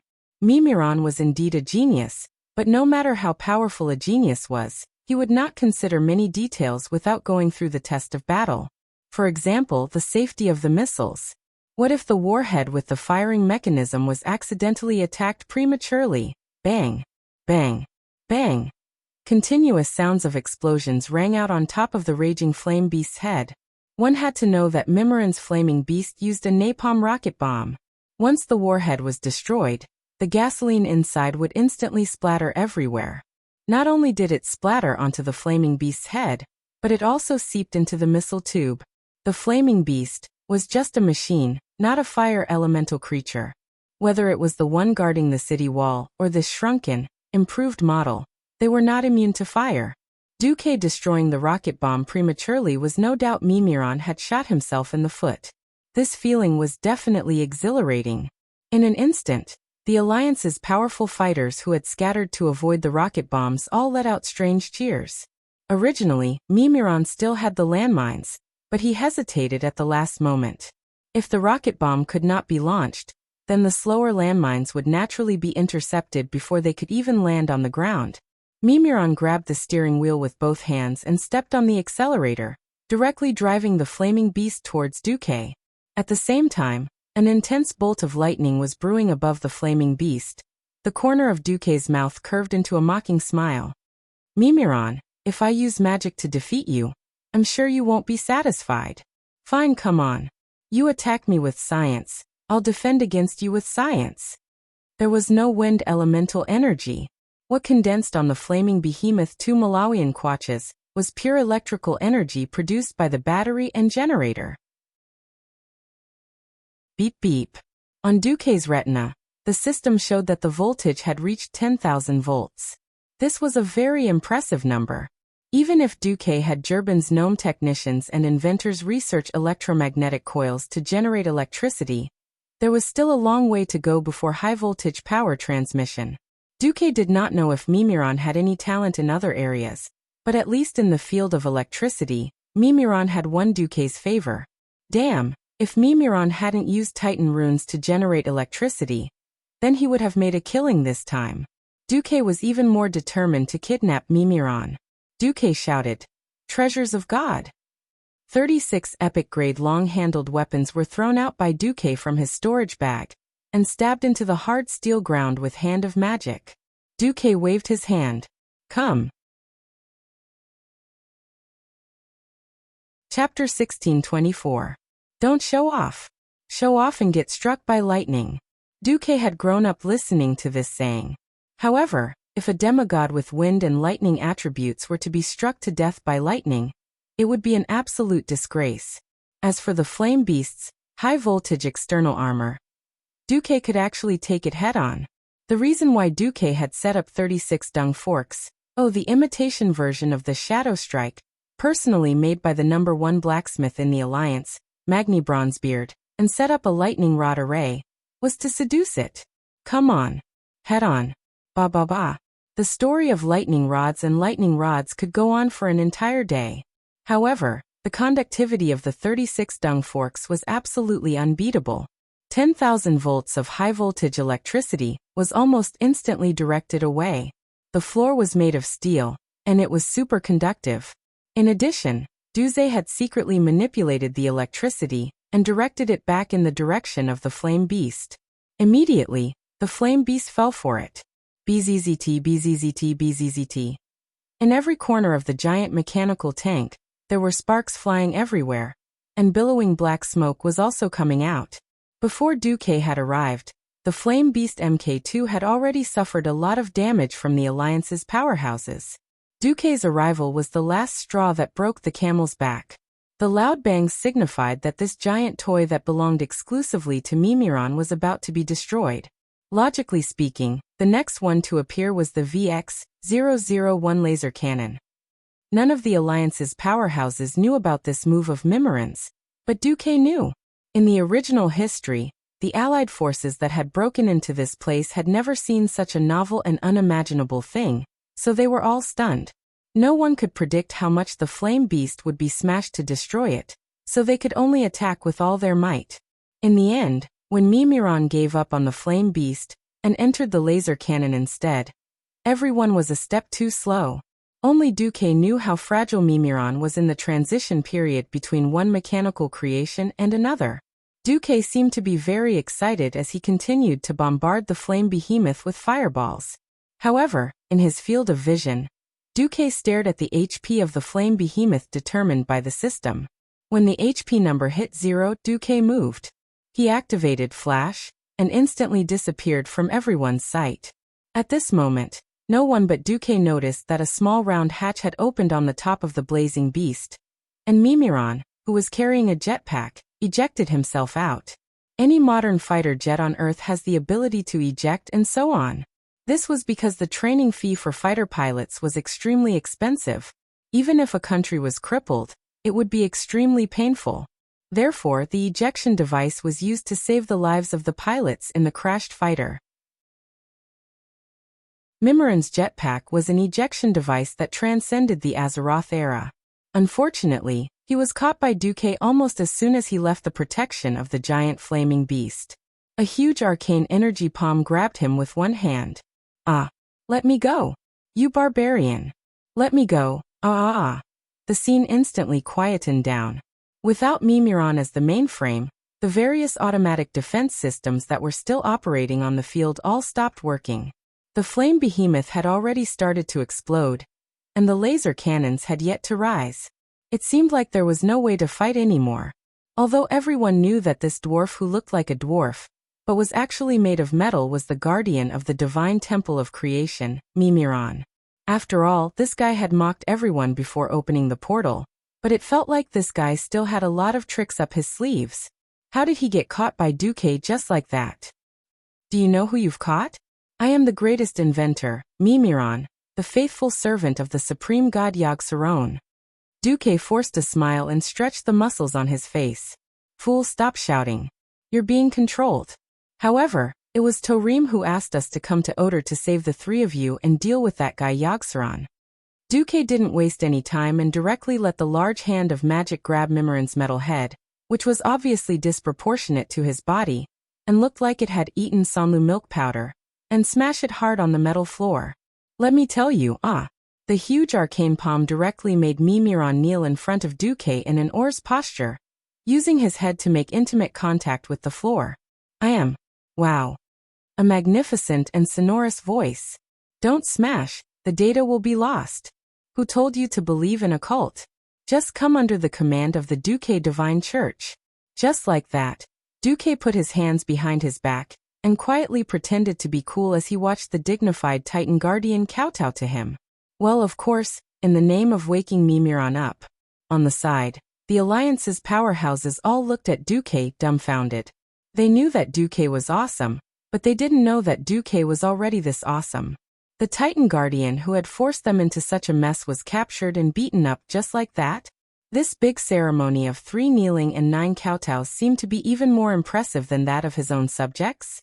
Magni stroked his big beard and muttered to himself, "Hey, third brother, should we change the etiquette of meeting the king in the future to kowtowing like this? It looks pretty cool." Bulang looked at his big brother who was occasionally going off the rails, and rolled his eyes. "Big brother, we dwarves don't have that kind of patience. Do you believe that if you issue a new order here, the dwarves below will shoot you?" "They can't kill me," Magni shrieked.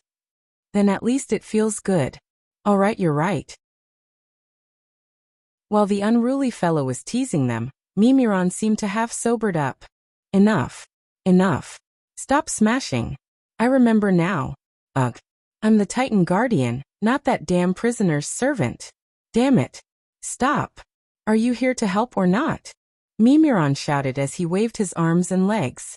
Duque looked at Mimiron, whose metal head had caved in from the kowtows, and finally didn't have the nerve to continue with his underhanded attacks. "You're really awake? Don't tell me you've been brainwashed and are pretending to be awake?" Duque used the magician's hand to lift the little Mimiron. Bullsh *T. Damn native. If I didn't have to get Oder back first, I would have killed you. Damn Loken, damn liar. Mimiron waved his arms and legs. Duque finally put Mimiron down. "You said that Torim asked you to come here? I have the memory of you dealing with my flaming beasts. I know that you should be going against Yogg-Saron, but I want to confirm it." As Mimiron spoke, he took out something that looked like a welding torch from somewhere, and burned his head. Under everyone's gaze, the caved-in head actually started to recover. "He gave this to me." Duque handed over a Titan mark. The Guardians had a special way of communicating with each other that outsiders definitely wouldn't understand. Mimiron rolled his eyes at Duque. "All right. I trust you. I don't know what's going on with the other Guardians, but I'm very angry now. Do you want to come with me to settle the score with Yogg-Saron?" Chapter 1625. With that, Mimiron waved his hand, and a huge circular metal trapdoor on the ground opened. Amidst the roar, a gigantic humanoid robot rose from above. It was so huge that it affected the appearance of the city. Its body was mainly yellow, and its lower body was another flaming beast. Its body was like a big ball, but there was an octagonal glass porthole on its chest. Of course, that wasn't a real porthole. Duque could cut it out. Although it looked like Mimiron was sitting behind the porthole, it was actually just a display screen. The robot's head was round, and it had 2 light blue hexagonal eyes. It also had a pair of nondescript mechanical arms with 5 fingers. In any case, this thing looked really bad. Thinking about it, this thing was another flaming beast MKI, a laser launcher VX-001, and a simple combination of the air command unit, which would normally only appear in the third stage and had the same bird-like shape as Mimiran's head. Together it was called Humanoid Combat Weapon V007 In the Alliance camp, apart from Magni and Bulang, who didn't know what aesthetics were, everyone else looked like they couldn't believe their eyes. Right. It was 2F** King Ugly. Duque estimated that if this thing was made into an anime on Earth, it probably wouldn't sell well even in the least developed Celestial Empire in the 80s. Ugly as it was, this thing's combat power was top-notch. This was because this robot had all the weapons and equipment of the previous 3 parts. His life goal was to use technology to slay a god. This was a description of someone like Mimiran. Although its power wasn't enough to kill Yogg-Saron directly, it was definitely a great help. Duque's face twitched. He had to say that this was an unexpected surprise. The huge robot that should have been dismantled by the Alliance army in the battle had now become a loyal subject and rejoined the ranks of the Alliance army. Duque appeared on the shoulder of the huge robot in a flash. He noticed something that looked like a camera, so he raised his hand and projected the image of a Gundam unicorn in his hand. The camera kept flashing, and Mimiran's voice came immediately. Do you like inventing and creating too? Yes. Unfortunately, I don't have the time today. Let's find a chance to have a good chat after we get rid of Yogg-Saron. That's great. Mimiran's voice was filled with excitement. We share the same interests. We're on the same path. My path is not lonely. Even if he was being controlled, Mimiran still had his previous memories. He suddenly thought he understood how Duque was able to catch him so accurately when he was changing mecha. If he wasn't from my robot faction, how could he possibly have such foresight? If not for the sense of duty that the Titan had planted in his heart driving Mimiran, he would probably have dragged Duque along without a care, and chatted with him for 10 days to half a month. The Alliance leaders were all stunned. That's it. Jaina appeared beside Duque and asked. Duque shrugged. What else do you want? Fight for 300 rounds and then wait for Yogg-Saron to come out and kill us all? Boom. The foot of the robot was made up of the flaming beasts. The 4 huge wheels looked out of place before, but now that they were in the robot's territory, the proportions were very correct. As the robot that Mimiran piloted took the lead and arrived at the center of the Guardian's temple area, Duque suddenly realized that the other 2 sides were almost done at the same time. 2 huge figures were walking out of their respective temples. Thump thump thump. Servanas was standing on the shoulder of the female giant Freya, the guardian of the Temple of Life. The Blood Elf Queen held Freya's neck with one hand majestically, allowing the strong wind that was stirred up by the female giant's strides to blow against her face and cloak. Next to her, Hodir, the guardian of the Ice Temple, was about the same. He didn't have Freya's regenerative ability, so he looked even more pathetic. There were many huge claw marks and damage on his shoulder armor. However, his eyes were shockingly bright, and the deep blue color made people panic. On his left and right shoulders stood 2 graceful beauties. Onyxia had the air of a countess, her left hand supporting her right elbow and her right hand holding a goose feather fan dyed black. Half of her face was covered by a lute, and she smiled smugly.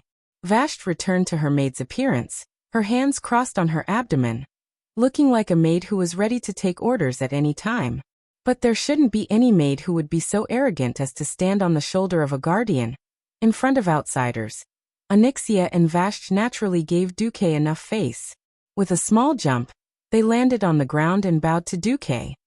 Master, I'm glad that I didn't disappoint you. Well done. Duque praised them calmly. In the Alliance hero group, Hoof-Ariel stuck out his tongue, as if complaining that he had 2 demigods as servants. Duque really had no one else. I'm done here too. Queen Sylvanas tapped her toes, and a gust of wind carried her down. Many of the Alliance's powerhouses noticed that Freya's expression seemed to be a little strange. Freya walked past Torim, who seemed to have withered up and was almost dead. A pair of huge and graceful palms pressed on Torim's chest, and a surging green brilliance was sent in just like that. The effect was immediate. Torim, who looked like he had used up all his energy, and was about to become a weathered stone statue, began to tremble violently. A few seconds later, he coughed 3 times and spat out a large black, sticky ball of liquid. Ugh, Freya? You're awake. Freya bit her lip. Yes. Thanks to the demigod of wind, Sylvanas Windrunner. She used a special method to wake me up. You guys? Tarim still did not seem to believe his eyes. He looked at Hodier, who was a little disheveled, and Mimiron, who looked fine. I've recovered. Hodier's face was cold. I don't want to talk about it. Mimiron's metal face did not have any expression at all. There seemed to be electricity surging back and forth between the 4 guardians. That was the unique telepathic communication between the guardians. Hodier was the first to speak. Mortals and the demigods of Azeroth, thank you for your help. Freya continued. Although we'd like to say it, the next thing is about Guardian Odor. Mimiron said. Obviously, the 4 of us together will not be a match for Yogg-Saron. Tarim said in a low voice. Can we ask for your help again? Duque exchanged glances with the Alliance's powerhouses and smiled. His voice shook the mountains and rivers. For Azeroth, it is our duty. Chapter 1626. Yogg-Saron, the Beast of 1,000 Throats. How powerful was their Zesili dragon? In history, without the help of the 4 Guardians of Odor, the chance of defeating this ancient god was 0. Not infinitely close to 0, but absolutely 0. Its true strength did not lie in its terrifying elemental attacks, nor did it lie in its god-level physical attacks that could destroy a city with one slap. Yogg-Saron's strength lay in its mental retardation, which was the legendary monkey's mental subtraction, passed down from generation to generation. As an ancient god who was the best at control, Yogg-Saron could use all kinds of dirty methods and attacks to attack the enemy's will. As long as someone's will collapsed and their intelligence dropped to 0, they would completely become Yogg-Saron's sole slave. Unless their soul was completely destroyed, even if they became an undead, they would still be loyal to Yogg-Saron. This was the so-called, you can't keep your intelligence even if you leave the group. It was not easy to nurture a strong person. From a weak elite, to cross the red line of hero, to a legendary hero, and then to a demigod. It was more than 1 in a million. Not to mention anything else, no matter who died in the Alliance, Duque would die of heartache. However, the few ancient gods took turns to court death. If he did not beat these guys to death, Azeroth would not have a day of peace. Duque felt a little weak. Other than that, Yogg-Saron's style of play was essentially quite restrained against Duke, who was not strong-willed. Although Duque had grown up and could absorb the moral integrity of the saints as a supplement to his will, Duque was still a vulgar person who loved to have a harem and start showing off. If Yogg-Saron found Duque's weakness, it was unknown what would happen to Duque after Duque's mental barrier made by the system elves failed. Duque bit the bullet. With the 4 guardians gathered, Freya was the first to speak. The female giant said, "As long as I can free up my hands, I will help heal everyone. And I know that everyone is most worried about being controlled by Yogg-Saron and losing your mind again. I just contacted Odor's main control computer and loaded a part of the Clean Lorcan's ability. I can summon a few wells of wisdom in battle. As long as you're beside this well, everyone's mind will be nourished and the side effects of Yogg-Saron's mental attack will be reduced." Freya changed the topic. "I can use the Titan runic magic circle to calm everyone's mind. In return, it will weaken everyone's control over their own power. I estimate that the circulation speed of magic circuits for mages will be reduced by at least 30%. Duque secretly complained. "It's more like half." With Freya taking the lead, the other guardians did not hold back. Tarim swung his hammer. "I will use Titan Storm to attack all enemies." At the same time, a Titan rune magic circle opened under Tarim's feet. Within the purple lightning, almost everyone could feel that their life force was in a very mysterious and exuberant state. Duque was the only one who noticed that his HP had increased by at least 20%. This was Tarim's secret skill, Thorim's tenacity. "When you're in danger, I will use my ice to protect you," Hodor said in a low voice. With a stomp of his foot, every Alliance powerhouse present, including demigods like Duque, had a translucent thing that looked like an ice shield appear on the outside of their bodies. Hoder's strength. Reduce the speed of the enemy and reduce injuries. It's that simple and violent. Mimiron, who was in the huge robot, clapped his metal palm, and a palm-sized hemispherical platform rose up around the hall. A large pile of metal beads rolled out, and quickly rolled to the side of every powerhouse's combat boots. With a click, they buckled onto the boots. Mimiron's divine speed can increase your running speed by 20%. The great inventor forcefully promoted his invention with certainty. Don't tell me it's something like goblin rocket boots.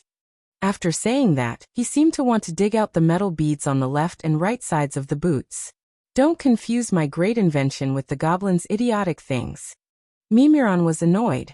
Goblin rocket boots had once been very popular in the Alliance. In theory, as long as the two spurs at the back of the boots touched each other, one's running speed would increase by more than 50%. However, it was made by goblins who killed people and set fire to gold. The goblin's success rate was really F***king touching. Not to mention the more than 50% chance of exploding. Just the acceleration alone was enough to make people who weren't used to it despair. That was to tie 2 rockets to the heels of each shoe. Once they were activated and you couldn't maintain your balance, you would fly to who knows where. The scariest thing was that there was once an unlucky guy who experimented with the rocket boots, and his whole body was torn in half. In response to Magni's worry, Duque coughed twice. The greatest inventor's invention is definitely not a problem. Duque helped. Mimiron, this simple-minded guy with super high IQ and EQ, had a good impression of Duque on the spot. You know me best. After a short rest, with the 4 guardians taking the lead, the group marched in the direction of the Stairway of Madness. Soon, everyone saw the 4 guardians happily playing a sadistic game. Hee hee. Done. Alcavan grinned. Done. Still standing on the shoulder of Mimiron's robot, Duque nodded. Then you're useless. The flame guardian, Coralon, was the most ruthless General Vezix. He jumped on the spot. What kind of momentum would a 10-story tall giant have when he jumped up? Even a landslide would be nothing more than this. Coralon, who had gathered all the fire elements on his feet, fiercely kicked the ugly head of the general. The general's head exploded. There was no blood and flesh splattering everywhere. All the flesh and blood were instantly burned by the flames on Coralon's feet. Coralon, who was disgusted, was still worried. He burned the general's corpse with a fire. Humph. Every powerhouse of the Alliance snorted when they walked past the general's corpse. However, everyone knew that the real enemy was still in the crazy stairs. Every powerhouse's heart was heavy when it came to Yogg-Saron. The Guardians felt guilty for their dereliction of duty, while some of the Alliance powerhouses were a little emotional. Big brother, is Yogg-Saron the guy who spread the curse of flesh and blood? Boulanger asked. In a sense, the appearance of the various races in Azeroth was also a byproduct of the curse of flesh and blood spread by Yogg-Saron to weaken the Titan creations. I don't recognize this guy as the ancestor of the dwarves, Magni said fiercely. Chapter 1627. The Stairway of Madness. When Duque and his entourage entered this area in Otter, they did not know how to describe this place. The surrounding scenery was similar to the Guardian's Shrine District. It was still a gigantic palace built with giants as the standard. Everyone was here to slay the evil god. When they saw the gigantic Greek pillar that required dozens of people to wrap their arms around it, they had already gotten used to it. The shrine was still the same shrine, but the aura and atmosphere in the air were completely different. Everyone thought that this place would feel like Angela or the Hacker Shrine, filled with traces of worship for the evil god. Who would have thought that it was not like that at all? The surroundings were filled with a transparent aura, spreading a slight sense of joy. This feeling was very faint, so faint that it was almost undetectable. However, Duque was very cautious. As a transmigrator, he had seen countless horror films, and was well versed in the success of horror films. If the opening scene was filled with a terrifying atmosphere of death, then the horror film was destined to fail at the box office. From normal to terrifying, it was a single portion. From happiness to terror and despair, it was not a double portion. but 4 or even 10 times the impact. This was the psychological difference from heaven to hell. Therefore, the pace's rule was to first create a joyous and peaceful atmosphere. Duque looked around. He thought that someone would notice it. Who knew that the calm wise ones did not see a single one, but the hoof in the middle of the waves did. La la la la. Imriel skipped forward in a relaxed and joyful manner. That special, slightly crooked S-shaped leg was like a small spring. Its light posture reminded Duque of a primary school student carrying a small backpack to school on his first day. When worn on a hoof, it was like, I didn't take my medicine today, I feel cute. What the hell is cute? Duque was annoyed. Duque was furious. Without another word, he went up and grabbed the hoof's little tail that was swinging around. Ah! The hoof cried out in shock. Then Duque gave its butt a flying kick, and it almost fell flat on its face. Duque, what are you doing? He didn't call Duque by his title. His hoof had improved. If he called Duque Commander, that would be fair to fair. Shadan. There's something wrong with the air. The moment Duque's voice fell, the experts of the Alliance all reacted in unison. Magni and the other scientists immediately took out gas masks from their storage space bags. Jaina had already activated Frost Barrier. In one breath, she expanded the barrier by 100 times, enveloping the entire Alliance hero group. She was already a breaking dawn, so this wasn't too much of a burden. Duque shook his head and said with a frown, "No, stop all of them. These things are useless. What I mean is that there's a strange spiritual energy in the surrounding air." Magni put away his gas mask, and Gianna retracted her shield. Ha! Theon and the others didn't understand. Do a lot of people feel a little happy and delighted? A little. Everyone thought about it. The calmer and more determined a person is, the less likely they are to be influenced. Everyone understood what Duke was trying to say. I don't get it, Magni said with a frown. Theon, Gavinrad, Merad, Riadaline, and Imriel are all holy knights. The other 4 don't feel anything. Even if they don't believe in the holy light, they only feel a little excited. Why is it only Imriel? Imriel also seemed to realize that she was wrong. She covered her butt and stood there like she was wronged. She didn't dare to complain about Duque kicking her butt. Duque pressed a hand on Imriel's head. Didn't you notice? This fellow is the youngest. When Duque said the answer, Alicia and Kalia felt like arrows were shot in their hearts. From the perspective of humans, the elves and dwarves present were most likely old demons. In terms of age, these human females were all aunties. However, after gaining immortality, they ignored the age limit. Eternally 18, eternally beautiful like a flower. Even if the age of one's body was fixed, the gradual increase in age and experience would ultimately make one more mature. Hoof was the only one. Although she was already the leader, deep down, she was still a real girl. Duque suddenly felt a little envious of the Drenii. Their bodies grew up very early, and then it was an extremely long period of youth. When they finally died of old age, their bodies would rapidly deteriorate. Coupled with their amazing magic and combat talents, they were a natural-born warrior race. Duque looked at the aggrieved Hoof and sighed. At least he comforted her. It's okay. It's not a fault to be young, and none of us are against you. It's just that when we fight Yogg-Saron, anyone who is not strong-willed or has a gap in their heart may be targeted by Yogg-Saron. Perhaps when they are under mental attack, they will do a lot of shameful things. When that time comes, please forgive them. Merad walked up and bowed deeply to Duque with his burly body. Thank you for the reminder, Lord Commander. It's better to make a small mistake now than to make a fatal mistake when facing a strong enemy later. Our leader is young and impulsive, and needs your care and guidance. With that, he almost pressed down on the Hoof's head and bowed to Duque again. The Hoof was aggrieved, but did as he was told. There was no helping it. Merad was appointed by Valen as the Minister of Orders, and was responsible for guiding and supervising her. Merad would never argue with the Hoof over the big issues, but he would firmly punish her when she occasionally went off the track. The Hoof was a little afraid of Merad.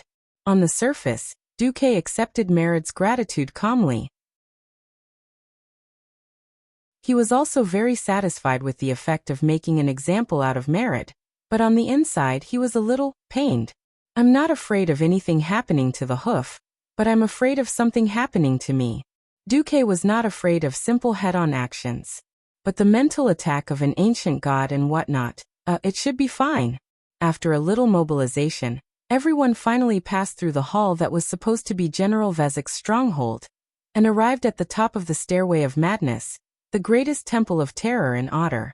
There was no sign of Yogg-Saron in the huge arched temple that could fit several football fields. Everyone's eyes were on the Vrykul woman of unknown origin in the middle of the temple hall.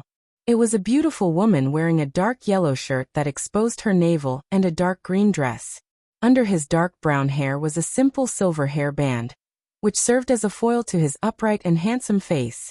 Since she was a Vrykul with a quasi-giant body, she was naturally not a pretty girl. She was at least 3 meters tall. Who was she?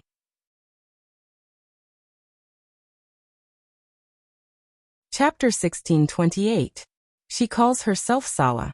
She's the messenger of Yogg-Saron's will. She once claimed to be the so-called Master's messenger. Freya, the guardian of the Church of Life, said through gritted teeth. Yogg-Saron's brainwashing was perfect.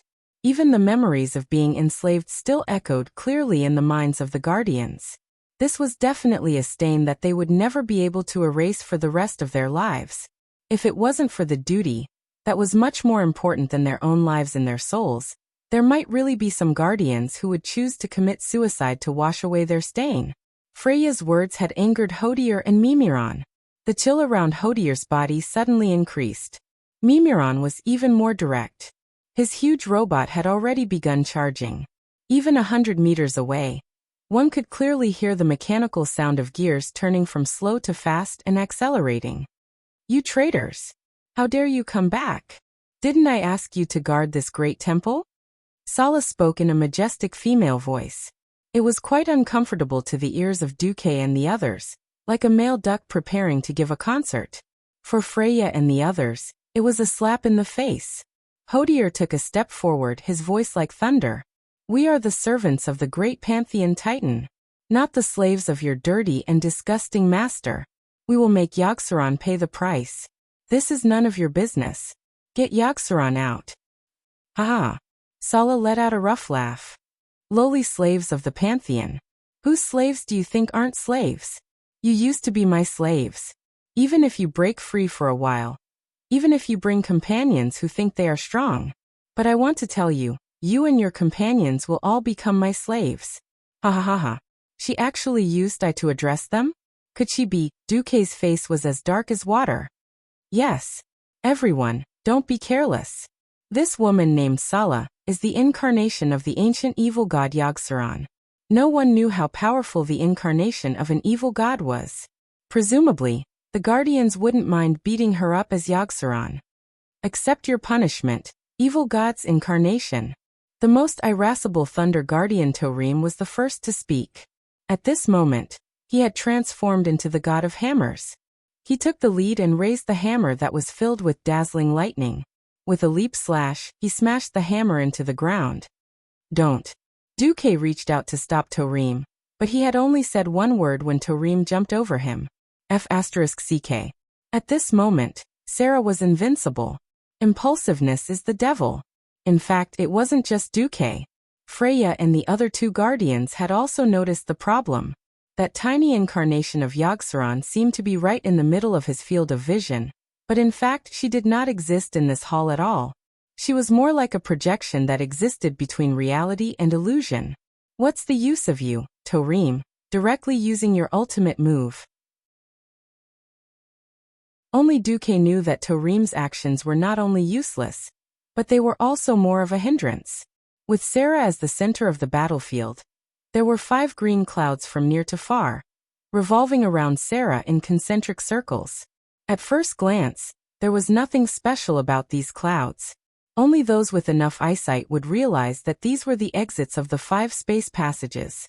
Torim, be careful. Your existence will serve as a spatial marker for those clouds.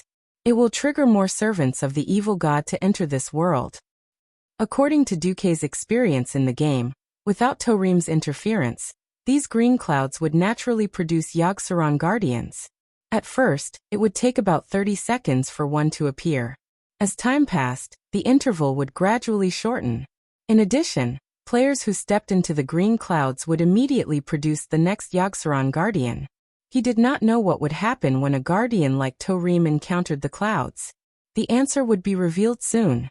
"Ha! Stupid guy, you're really only fit to be my slave." Along with Sarah's loud laughter, the 5 clouds that were originally only a meter in diameter expanded more than 10 times in an instant. From each cloud, a huge figure crawled out, and within a second, the body turned from a translucent illusory state to a solid state. They were 5 humanoid monsters that were at least 4 stories tall. They had purple skin and explosive muscles. Their bodies and lower limbs were still considered human, but their 2 arms were huge octopus tentacles, and their heads were unmistakably octopus heads. Even their chins were a few small tentacles that were constantly twisting. Duque's eyes narrowed into slits. Others might not know, but Duque knew very well that these were all commander-level monsters modeled after the Herald Wolaz, who guarded the ancient kingdom of Ankak. Originally, Sarah could only summon deformed monsters like the Guardians, but because of Torim's stupid teammate, he directly summoned a boss. "Torim, don't touch those clouds. Also, you deal with the monsters that you created yourself," Duque yelled. Based on the principle of cleaning up one's own mess, Duque was absolutely unwilling to let the Alliance's powerhouses take action. But before Duque's voice trailed off, something happened. Torim had even lost his hammer. His eyes were red, and he covered his temples with both hands. The veins on his neck and face were bulging, and he looked like he was in pain. "Oh no. You can't deceive me, Sif is dead." Duque's face darkened. Seeing this scene, of course, he knew that Torim was under a mental attack. Yogg-Saron began to invade Torim's mental world through illusions. A 10-story tall giant, not to mention going crazy, even a fart could shake the earth. Duque and the other little ones could only roll as far as possible to avoid being affected by Torim, who was rolling on the ground. Freya's expression turned ugly. "We're in big trouble. Yogg-Saron is familiar with our mental world. If we get too close, there's a higher chance that we'll be re-brainwashed and then controlled. It'll be faster than before." On the other side, Mimiran's huge robot had already popped out 2 palms as grappling claws, grabbed Torim's shoulder, and dragged him towards the entrance of the hall. Freya summoned a cauldron the size of half a football field. Oh, it was a large well of wisdom. She tried her best to resist Yogg-Saron's mental invasion of Torim. Torim's veins had subsided quite a bit. As for his combat power, it seemed that he couldn't count on him too much. "Torim, you." Duque wanted to curse and give the word trash to this deceptive guardian. In the end, he could only sigh. "Torim, you're such a disgrace. Leave the group."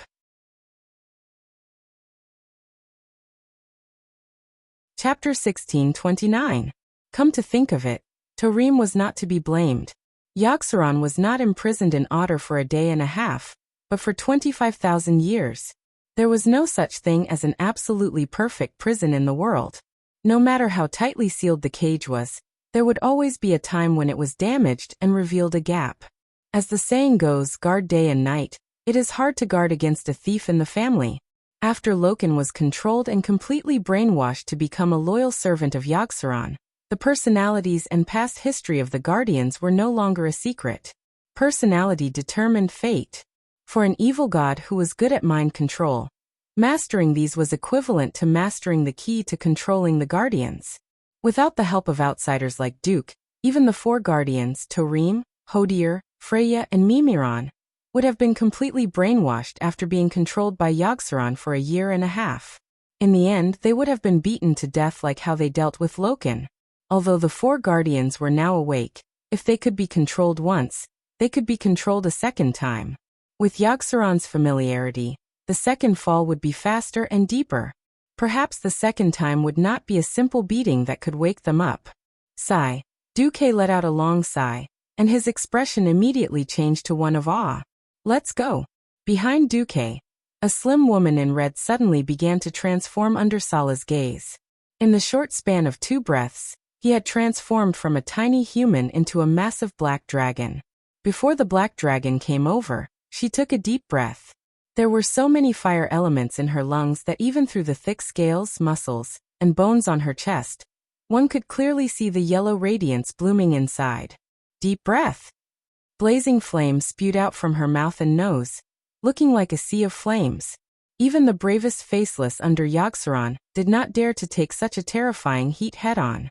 Only the 3 faceless leaders were really unjustly attacked, and most of them chose to dodge. However, even with their arms covering their heads and half squatting to eat, the 3 did not die on the spot. Their arms were charred, sticky, and even their flesh had melted together. However, they did not seem to feel pain. When the power of deep breath weakened, they tore their own flesh and rushed towards Onyxia.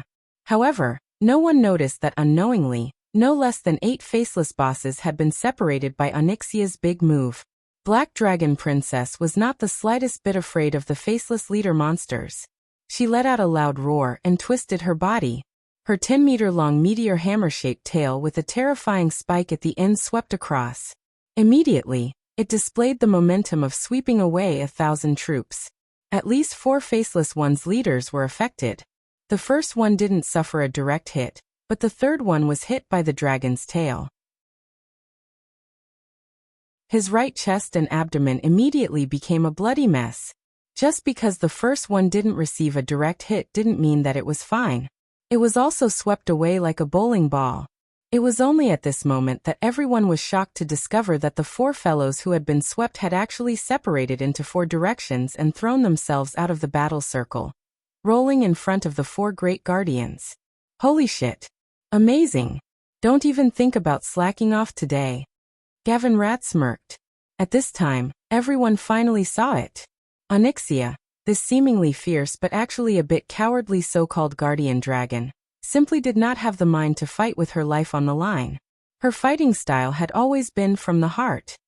Well, all in all, it was cowardly, but she had thick skin and thick flesh. If she wasn't at the front, would it be Kalia holding a hammer and leading the charge? Therefore, with a big move, she directly scattered the opposite side, and then sat in a row to divide the fruits. Each guardian, Audor, got a leader-level faceless one. Her subtext was clearly, "Didn't you say you can't get close to Yogg-Saron? Can't you just deal with its little brothers? Come, one each, don't even think about taking a break." Freya was the first one to see through this trick. Being accused of slacking off in public was a disgrace for a guardian. The female giant's face was filled with shame and anger, but she couldn't do anything. The female giant fiercely stomped her foot, and the faceless one leader in front of her immediately trembled. The earth attribute attack of Tremor of Earth made the faceless one unable to stand steadily. "Come out, my ally." Along with Freya's shout, 2 huge ancient trees lifted the solid bricks from the cracks in the floor tiles of the temple, stretched out their thick and powerful branches, and fiercely tied them up. Filthy creatures hiding in the depths of the earth. "Now I will grant you the trial of light." Freya followed up with sunlight.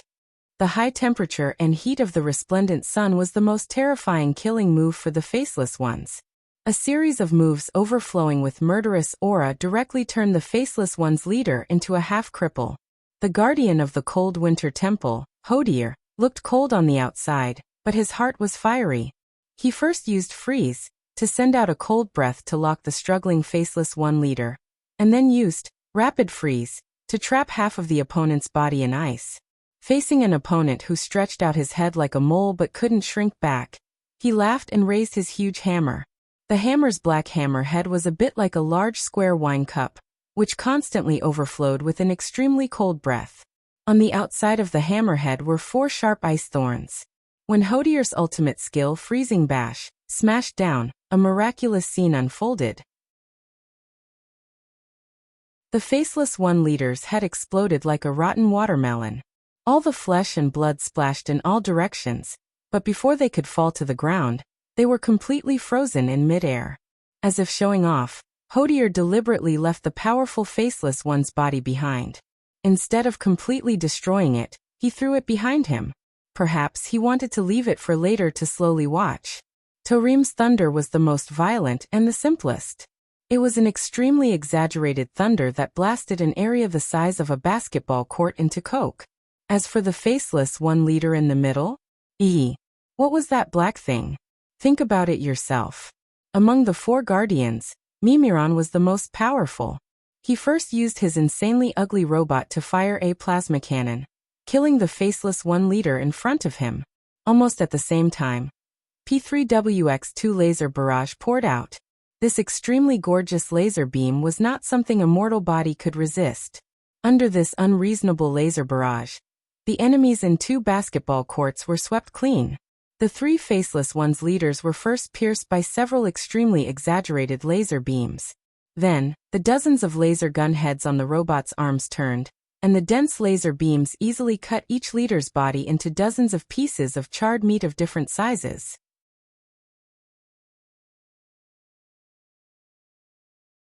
Chapter 1630. The 7 faceless leaders were killed almost at the same time. When they died, they were quite heroic, their entire bodies exploding in a very small area. Not only did flesh and blood splatter everywhere, but it also set off a strong shadow energy storm. It was a good thing that the Guardians were so powerful. However, Duque couldn't help but curse in his heart. Damn it! What the hell are you doing? Isn't this a trap? When Duke saw the mocking curve of Sarah's mouth that threatened to rise, he was angry. Yes, these faceless leaders looked very powerful, and the shadow energy fluctuations on their bodies were also amazing. If it was a 5-person elite team of professionals, it would take a lot of effort to deal with any one of them. But don't be mistaken, these guys were just cannon fodder. There were as many cannon fodder as one wanted to buy time. As long as enough time was bought, Yogg-Saron could come to the modern world in its complete form. Only a rich and overbearing veteran evil god like Yogg-Saron, who had as many underlings as dogs, could use a monster leader as cannon fodder. However, Duque was anxious and couldn't say it in advance. The Guardians were not so easy to fool. Duque could previously say that when he peeped into the River of Time, he also peeped into the future, but he was not Nosdormu, and there was no taboo that he couldn't spoil. If Duque spoiled it, it would be hard to explain later. It was fine now that everyone was united. After the fight was over, they would not settle accounts, but it would not be good to have a grudge between Duque and the Guardians. Originally, after Sarah showed her hand, Duque would immediately analyze it. Who knew that the Guardians would be so fierce that they directly killed 7? Awesome. Unfortunately, it was too awesome. Seeing that Sarah didn't say a word and directly summoned 8 faceless leaders in the green cloud, almost everyone, including the 4 Guardians, froze for a moment. Only Duque was clear-headed. He slammed a tish, and the Guardian's divine artifact staff suddenly swayed on the ground with a circle of blue ripples. Duque shouted, "Don't make a mistake. Your enemy is not Yogg-Saron's minions, but its incarnation. Those guys have a lot of space beacons on them. Let them die next to Sarah. Explode his mother. We can't let Yogg-Saron come out in a complete state." You're very good. Sala, who had her secret exposed, was naturally furious. Her long hair began to flutter even though there was no wind.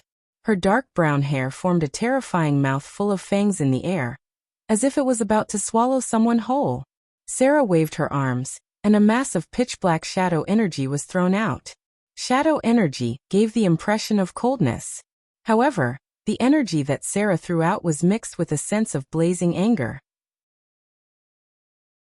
The constantly tumbling black energy was thrown into the air, directly divided into 9, and shot toward the 9 faceless leaders like electric bolts.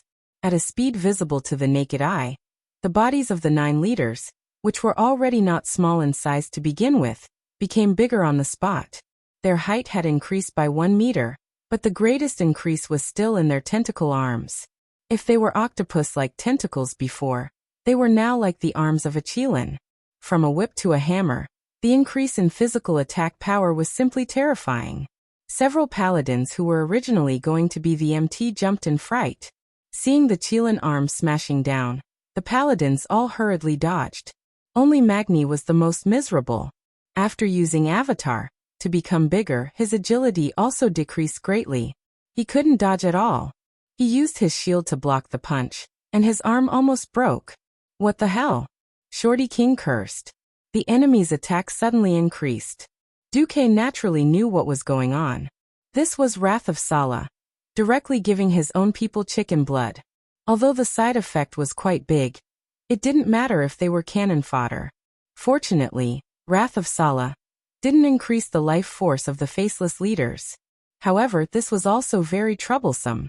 Right now, Duque really wanted Magni to level up. Because among the group of demigods in the Alliance, there wasn't a single F*King melee fighter. It wasn't that he couldn't let Sword Emperor in, but now wasn't the time, and Sword Emperor wasn't an MT. Duque's face darkened and he shouted, "Hodier, cooperate with me." Duque, who rolled up his sleeves and entered the arena, was naturally very strong. Originally, it was very difficult for Duque to link with Winter Guardian Hodier, just by using Azeroth's ice elemental magic. Don't forget that a while ago, the Big Mouse Duque had been entrusted by Alexstrasza to help Calegos preserve the magic Titan runes that originally belonged to Malygos. In an instant, the Ice Titan runes that represented the most primitive of the world began to dance around the two guardians, Duque and Hodier. The Titan energy that represented the most primitive of the world's laws only lasted for 1/10 of a second before it surged. Even though it wasn't specifically targeted at the Alliance powerhouses, the absolute zero level of freezing air that spread throughout the hall was still a little unbearable for the Alliance powerhouses. "Come closer to me," the former elf Prince Kale, that shouted, and then he released 5 spinning golden flames around him. The seemingly small flames kept circling 10 meters away from Kale. That's drawing out a heart-like area that was enough to resist the cold outside. Onyxia also knew that Duque was taking care of the Alliance powerhouses. Her dragon eyes blinked, and in the end, her whole dragon lay down, blocking the shock wave of the cold for the mortals. "Ha!" Duque shouted, and suddenly stretched out his right hand.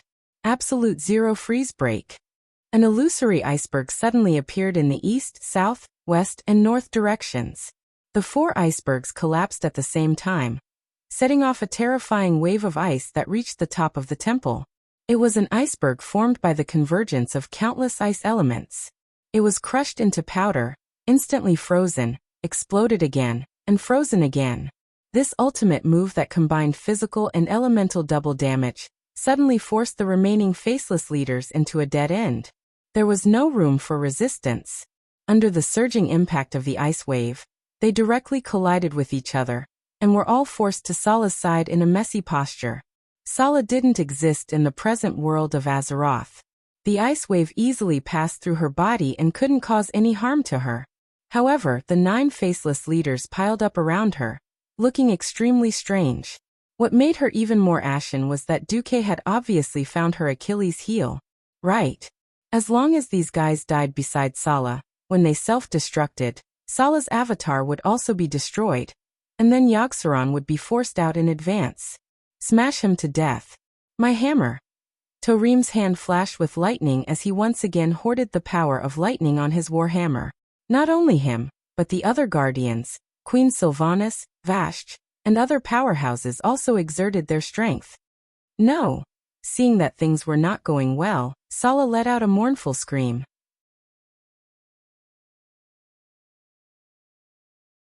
Chapter 1631.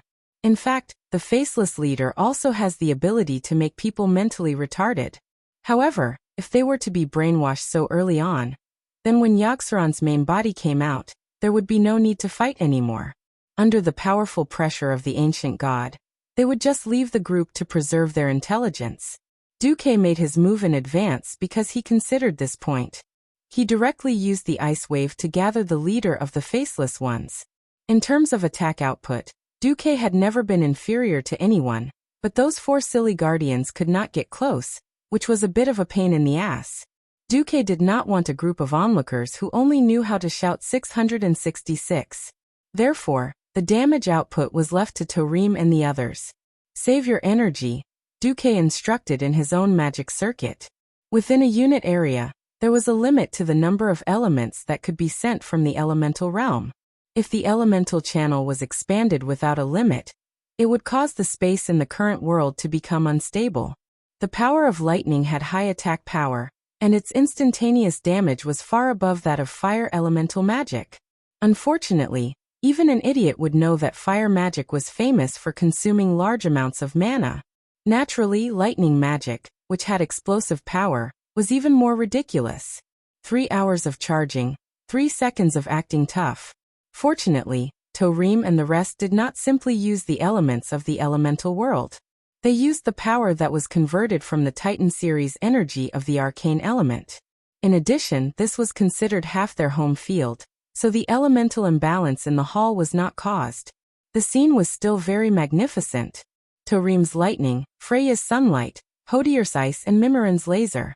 The 4 colors of light mixed together and formed a terrifying destructive energy ball. If he were to unleash these ultimate moves elsewhere, there would probably be a mushroom cloud on the spot.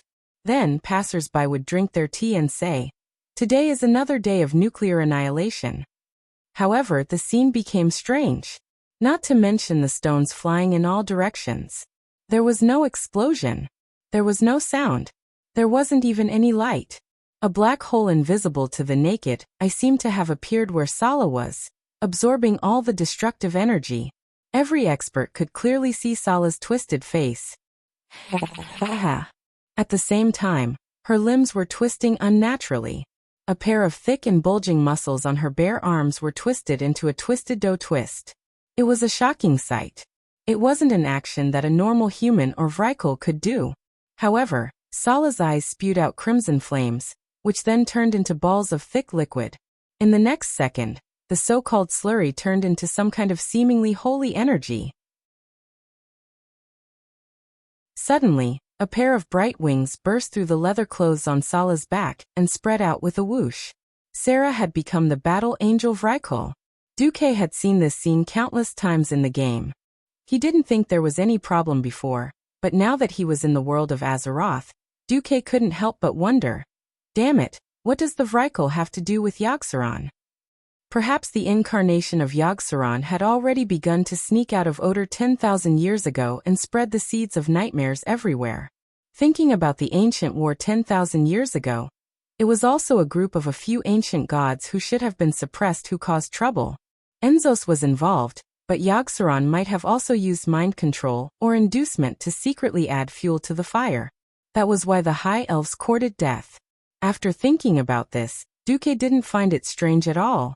The translucent battle angel hovered above the hall. The Guardians only needed a glance to know that this incarnation had yet to enter the world of Azeroth. She was still an illusory projection. As the battle angel Vrykul waved her arms, the floor in the center of the hall finally reacted. Disperse. There was no need for Duque to shout. Seeing this, the experienced Alliance heroes had already dispersed in advance.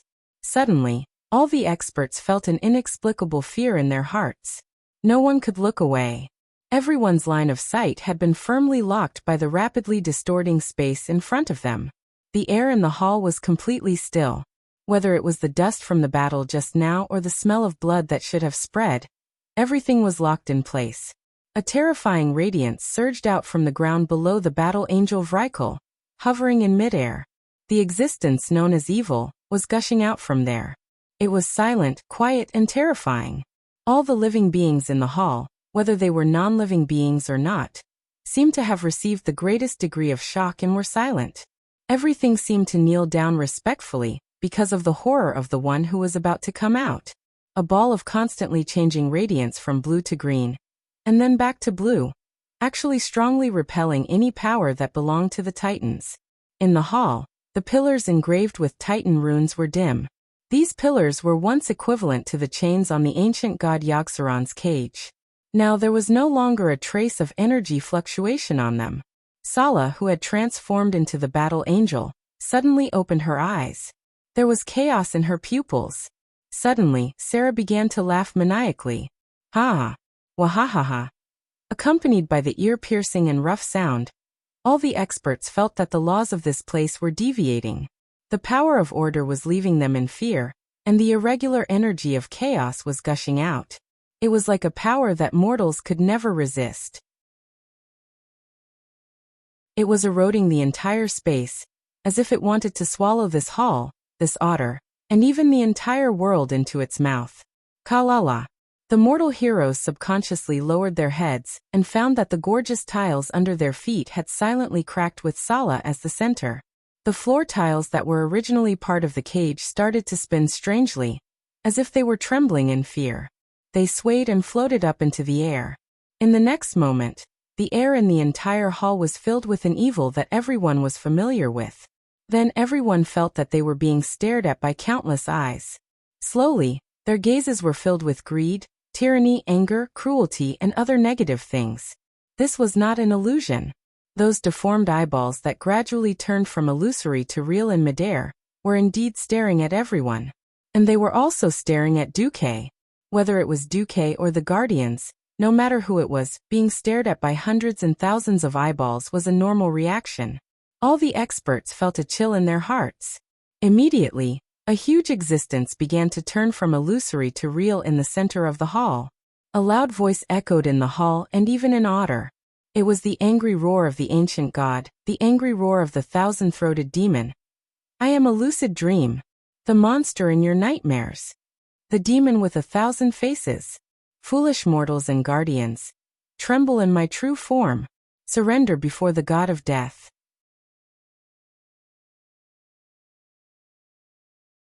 Chapter 1632. As a mutant superboss, Yogg-Saron was very ugly. Affecting the city's appearance and scaring children was used to describe a guy like it. In other words, all the ancient evil gods were guys who let down the audience. Previously in the game, Duque felt that Sithun, Yogg-Saron, and so on were all very ugly. Now that he had encountered it in real life, he realized that Daddy Blizzard's artists had really used Photoshop. The beauty camera and a series of evil spells did not completely show Yogg-Saron's ugliness. Its ugliness was comparable to the Cthulhu evil god. The first impression that Yogg-Saron gave Duque was that it had a big mouth. A super big mouth that was 1,000,000 times more ferocious than a piranha. If it was a human, then its mouth would definitely be the kind that split to the back of the head. The incomparably huge mouth was full of crisscrossing fangs and thin teeth. The longest tooth was 3 stories high, and it would take at least 2 people to wrap their arms around the root of the tooth. Above the big mouth was a toad-like skull. 5 senses. Okay, this thing was not just 5 senses. It should be 1,000 senses. The top of the skull was densely packed with eyes that seemed to be randomly distributed. In fact, they were not eyes. They were small mouths full of fangs. The reason why it seemed to be an illusion of eyes was purely because everyone saw the evil light emitting from the 1,000 throats. When everyone saw it clearly, the ladies were the first to break down. Korea, Gianna, Elusia, and the other queens all looked like they were about to vomit. Even though Duque had secretly prepared them in advance, even though they had all seen Sithun's face before, they were still quite disgusted. If they were swallowed by that horrifying big mouth, there would be no bones left. If they were bitten by that small mouth, they would probably not be spared. This kind of horror at such close proximity was not something that could be endured by those who had great courage. Fortunately, one look at its translucent head, and they knew that it was unknown whether the Titan's cage was still in effect or for some other reason, but Yogg-Saron did not seem to have truly descended into the modern world. Be careful, Tarim suddenly shouted. A huge tentacle appeared. Rather than saying that it broke through the ground, it was more accurate to say that it broke through space. Even though Duque had given the order early in the morning, because the enemy's situation was unclear, the Alliance's heroes were spread out to avoid being wiped out all at once. However, this tentacle still managed to trap a certain someone. Ah, help, the tail is going to break. It broke. Yes, it was his hoof that got hit. As soon as the gigantic tentacle appeared, it curled towards the hoof. However, Imriel's reaction was not slow. He raised his shield and sidestepped the attack. Who knew that even though she was fast, the tentacles would react even faster. As soon as they rushed forward, they whipped back. They couldn't hit the hoof's legs, but they managed to pull the hoof's tail. He was then pulled into the air like a flag being waved by a flag bearer, swaying back and forth in the air. Holy shield. Ah. It's not working. The hoof tried to activate his invincibility, but it was unknown whether he was distracted or brainwashed, but he failed to activate his invincibility. Duque bared his teeth and looked at the hoof that was being swung around. Although he wanted to say that the magical girl and tentacles were a perfect match, and the magic hoof was not bad either, Duque still shouted, Coralon. At first, Duque did not intend to let the 4 guardians of Alcafon's treasury attack. Although the hall on the Stairway of Madness was not small, the space was still limited.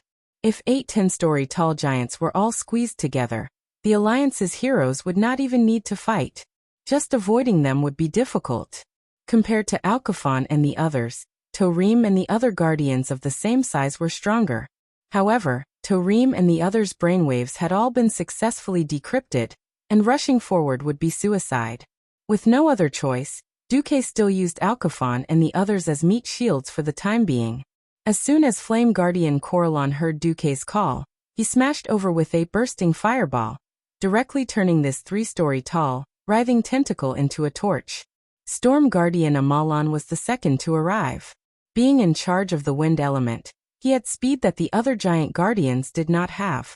Watching a 10-story giant turn into a gust of wind and rush over in an instant, using his palm as a knife to chop off the tentacle with one hand, the shock was indescribable.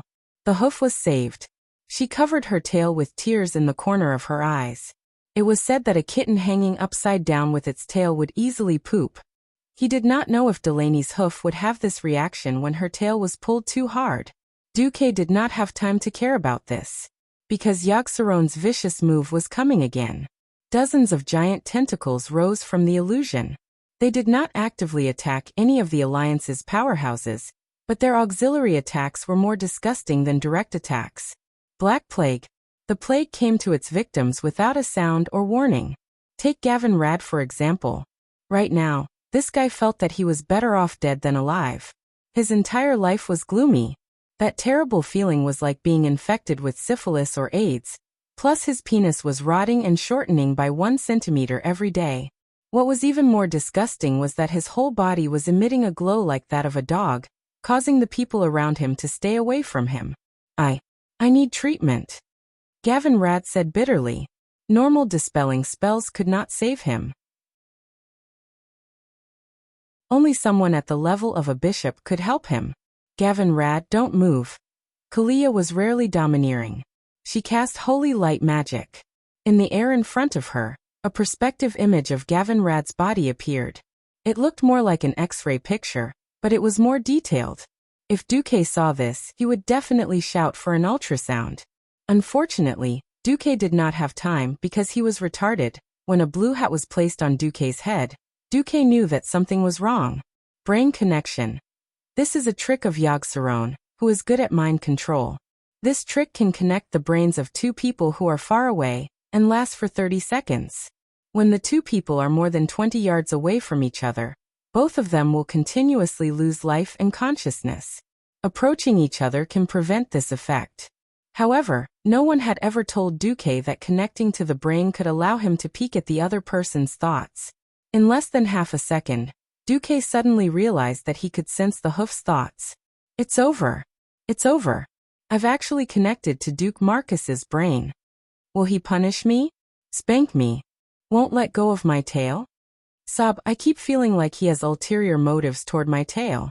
Duque really wanted to bang his head against the wall and die. Damn, what's wrong with this hoof's brain? Duque's own thoughts were not too worried about being peeped at, because long before he entered the Stairway of Madness, Duque had already asked the system elf to open the shallow layer of the mental world's defense system. Even if they peeped, they would only be able to see what Duque had set up beforehand. What was playing in his first layer of mental defense? It seemed to be Brainless Sheep and Grey Lady.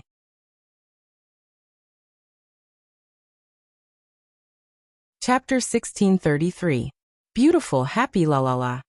Imriel was on the verge of breaking down. She could clearly sense Duque's thoughts. Although the thoughts in Duque's mind were a mess, she was sure that it was Duque's. She was confused and did not know what to do. Her brain was hurting. She did not know if she was losing her moral integrity or her intelligence. Perhaps it was both.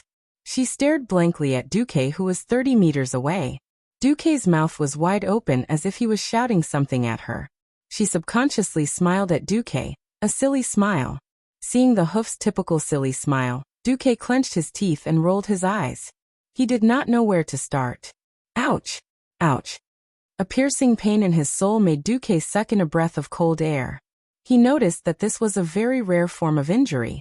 First of all, his mind thought that he was injured. Then there seemed to be a wound on his arm out of nowhere, and dark red blood spurted out just like that. Psst! How long had it been since he was injured? Even his demigod body was not immune to this strange injury. Duque had no choice but to flash in front of the hoof. At first, Duque thought that the distance was enough to negate the effect of brain connection. Who knew, it was still not enough. F***ck. How close did it have to be? The injury happened every second. Duque did not want to go through that again. After all, it was not just an injury, but also a loss of mind. Duque did not know if a person with a high IQ or a strong will could last longer. He did not want to gamble. He grabbed the horn on the hoof's right head and pressed his forehead against the hoof's forehead. Buzz. This was not a normal sound. It was more like a voice of the soul. It shocked Duque and Imriel. Duque could clearly feel that part of his memory that did not belong to the mental barrier had been sent to the hoof during the spiritual collision. A portion of the hoof's memories also intruded into Duque's spirit sea.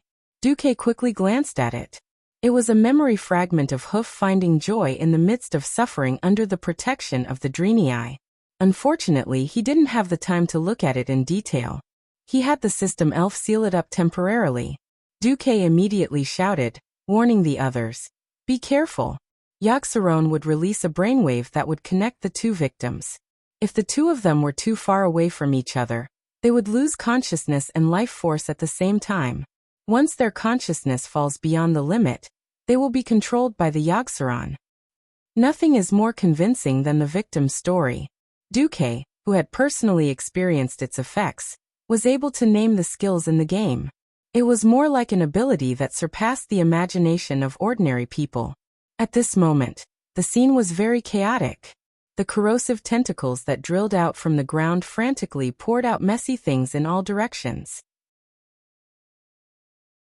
There was the Doomsday Curse, that would cause serious shadow damage.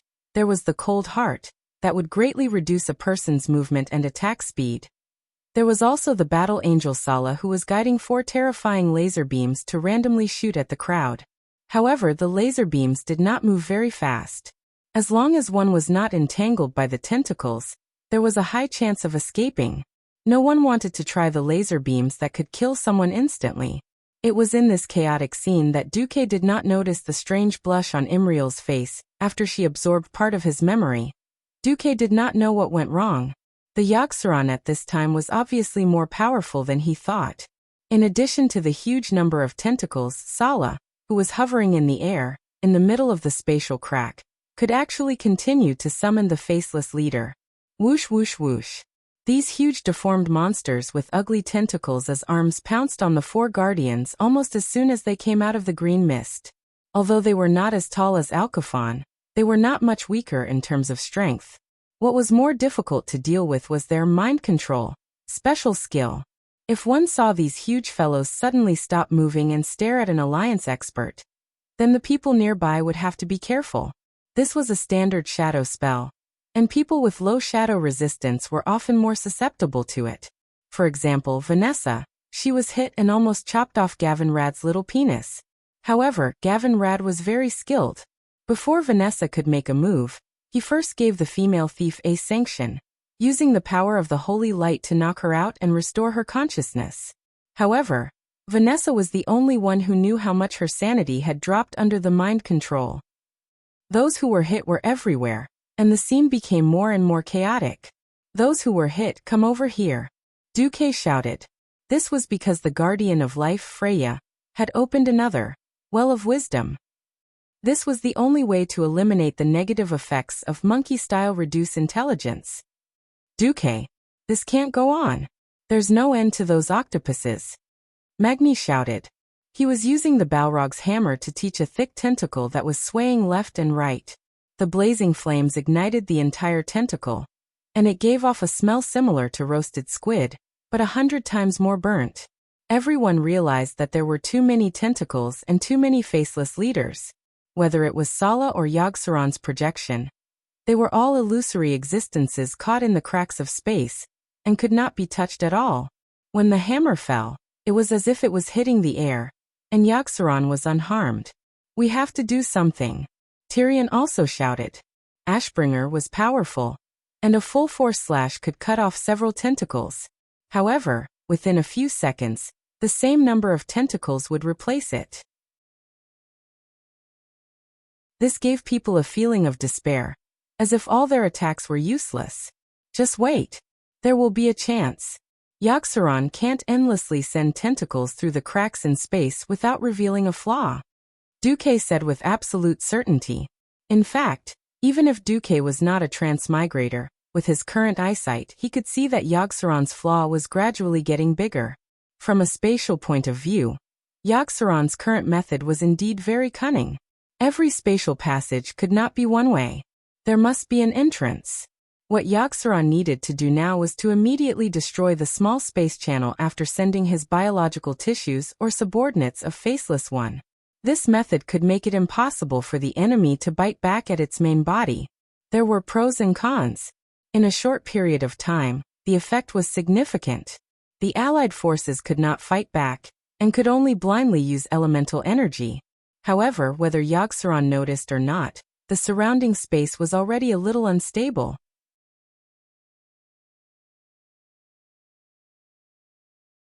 Chapter 1634.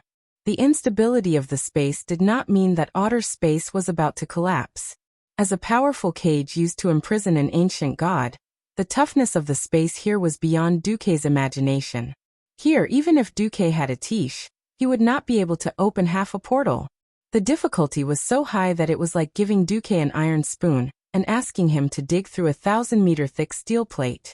In addition to the sturdy space, there were also various sealing systems for divine senses and thoughts. Even though this place was riddled with holes because of Yogg-Saron, it was not difficult to see how sturdy the defense here was 25,000 years ago. If it were Duque, he would have given up on healing and become a prisoner obediently, letting all his spirit be worn away. Duque found it hard to imagine how Yogg-Saron could dig a secret passage under such circumstances, transmit its will, and then secretly corrode the King of Wisdom, Loken. In fact, even though Yogg-Saron had taken care of almost all the guardians here, it still could not come out easily. No. According to the latest detection data from the system ELF, Yogg-Saron had already come out. However, in order to avoid direct attacks on its body, which was still in a weakened state, it should be hiding in the spatial crevice between the cage and the real world to catch its breath. There was no need for Duke to do so. Mimiron saw through this first, and he immediately shouted, "Damn it! Yogg-Saron is stalling for time." The more time it fought for, the more its strength would recover as time went by. We must break this spatial wall as soon as possible and attack its body. How do we break it? How? Torim, who had the most irritable temper, retorted. Mimiron was an inventor and half a scientist, but it was the first time he had encountered such a strange situation. Now the spiritual energy that leaked out from the spatial crevice should be Yogg-Saron's weakness. How could they make use of these spiritual energy balls? It was Duque who told the truth. I know. These spiritual energy balls are the intersection between the spatial crevice and the real world, the spatial nodes. We only need to remove the concealment to find the coordinates of the spatial rift where Yogg-Saron is located. After saying that, Duque used his drumstick, a tiche, as a spear and brandished it. There was an element of coolness in this, but more importantly, when Duke waved a tiche, he made the artifact staff come into contact with the surrounding space, creating a better connection effect. Slamming the bottom of the staff onto the cracked floor, Duque shouted, "Remove it!" Falsehood. The arcane circuits in his body rotated at high speed, and the surging arcane energy poured into the staff through the circuit ports on his arm. It was a spell that was the complete opposite of a mage's mirror clone. Duque tried to get rid of the false mirror image that shrouded the energy clumps. Unfortunately, it didn't work. Wow! The difference in energy levels between a demigod and a true god was so exaggerated that it was like a natural chasm. It almost shocked Duque to death. Duque spat out a mouthful of blood. F***CK. What a loss. Duque could clearly feel the backlash of the magic impact on his magic circuit. Duque! Kalia exclaimed and directly gave Duque a greater healing. Jaina even flashed over, trying to help Duque with her circuit and restore peace to Duque's magic circuit. No. It's okay. Duque gently pushed Jaina away. When it came to magic, Duque was second to none in the coalition army. He couldn't do it, and the others couldn't do it either. Duque immediately changed his mind. Damn it, if you don't dispel it, then I'll add something to it, okay? Something that made Sala seethe with anger happened. Duque directly used True Mirror to create a few fake portals on top of the spiritual energy balls of Yogg-Saron. Duque pointed at the several illusory portals. Charge. 1 door for each person. Touch the door, and you can connect your mind to it. That's Yogg-Saron's dream. Only by destroying the nightmarish creatures in the dream can you break through the fog of spiritual energy and reveal the spatial coordinates. Finally, drag Yogg-Saron out of the spatial rift and kill him. Originally, Duque should have taken the lead and led the way to break through the spiritual energy balls that would mutate into dreams. Duque hesitated. In this life, because of his many good deeds, many key major events had already gone awry. In the original history, Yogg-Saron would give out 3 dreams, which corresponded to 3 major historical events in Azeroth.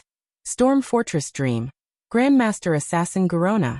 She was once Gul'dan's assistant. Later, she was sent to Karazhan and had a passionate time with Medivh, who was possessed by Sargeras. Later, she was deeply trusted by King Lang, and became the most important orc advisor to the king and Anduin Lothar. Unexpectedly, under Gul'dan's control, she eventually betrayed King Lang and assassinated King Lang in front of the young Varian. This also led to the collapse of Stormwind in the first battle of the Dark Portal in history. Obsidian Sanctum Dream. When forging the Dragon Soul, the fallen Deathwing deceived the other brothers and forged the Demon Soul, and then almost wiped out Maligo's Blue Dragon Legion. Frozen Crown Dream. Betrayed by the alchemists in the Gates of Heaven's Wrath, Bolvar was poisoned and burned by the Red Dragon's flames. His soul was resurrected by Arthas. Arthas tortured Bolvar while trying to convert him. These dreams given by Yogg-Saron actually had a strong psychological effect. The 3 dreams seemed to be unrelated, but in fact, they all had the same core idea: betrayal. Garona betrayed Lang and Anduin's trust and killed Lang. Nethario betrayed his brothers and sisters and became famous as the Deathwing. There was also Bolvar.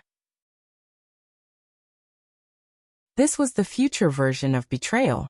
At that time, it also hinted that Bolvar would betray the Alliance and become a powerful Death Knight. The problem was, if Yogg-Saron gave these 3 dreams again in this life, Duque would not believe any of them except for the second one. Because Garona did not succeed in assassinating Lang, Lang lived until the end of World War II. Then, Duque stirred up trouble and directly prevented the Gates of Heaven's Wrath incident from happening. Therefore, if there were still 3 dreams, Duque had no idea what the other 2 dreams would be. The unknown sometimes represented fear. Duque had never been a particularly determined person. He wasn't in the past, and he was average now. He probably wouldn't be strong in the future. If it weren't for the moral integrity of the Saints to protect Duque, Duque would have long since joined the Scourge Legion or the Burning Legion. Just as Duque stood still, his companions and the harem all thought that Duque was going to stay so that he could open the portal as soon as the dream was broken.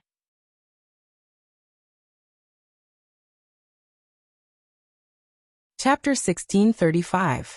Am I scared? Duque looked at his empty right hand. When he didn't use Song of Light and Shadow, Duque always left his right hand empty. Ever since he arrived in Azeroth more than 20 years ago, that hand hadn't changed much. Maybe it was just a little bit bigger. He went from an ignorant wizard apprentice to a demigod step by step. His experience was enough to write a novel of more than 3 million words. At this moment, fierce battles were still going on around him, but in Duque's vision, everything was still hazy no matter how he looked around. There were only moving shadows. Duque knew that it was an illusion, but he couldn't help but call out, "Aurelia!" Yes, Aurelia was the most special person for Duque. This sexy, elegant, and noble elf was an epic of Azeroth. For some reason, Duque felt lost. He called out Aurelia's name, hoping to see the elf stay by his side as usual. But the surroundings were still hazy. The people around him all had lively faces and rich expressions, but in Duque's mind, their faces were all marked as blank. Windlesha. Duke stretched out his right hand in vain to grab it, but he caught nothing. The beautiful figure of the female elf in front of him was just an illusion. In his vision, the scenery changed. Duque suddenly found himself in the infinite void of space. The planet Azeroth below him was equally hazy, and moving away at a high speed. Then he felt that his body was being pulled into a 1,000-meter-long rope.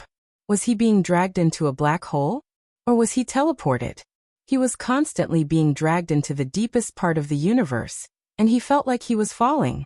The illusion of weightlessness caused Duke to feel panic that he had not felt in a long time.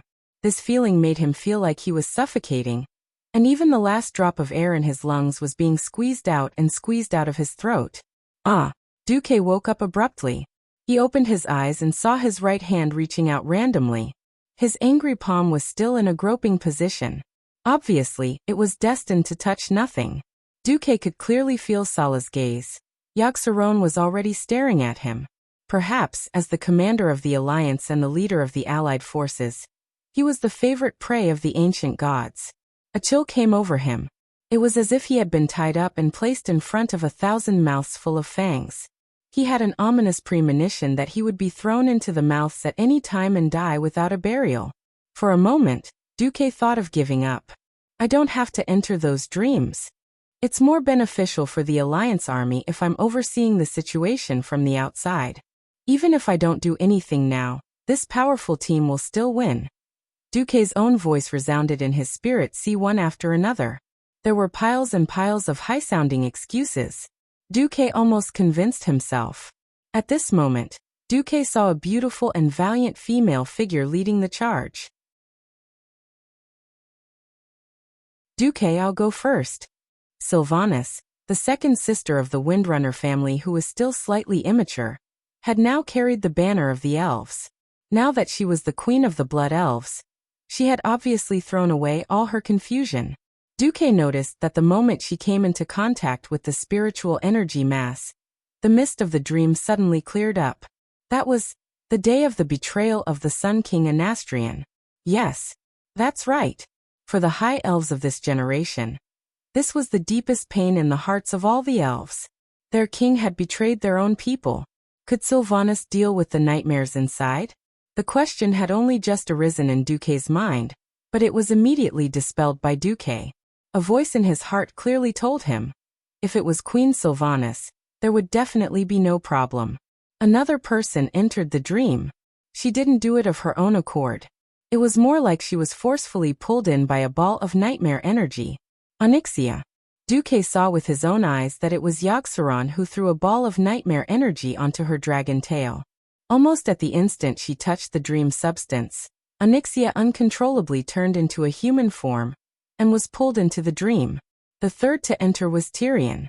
The fourth was Vashj. Duque didn't know if there was some kind of inevitability here, or if there was some kind of special direction.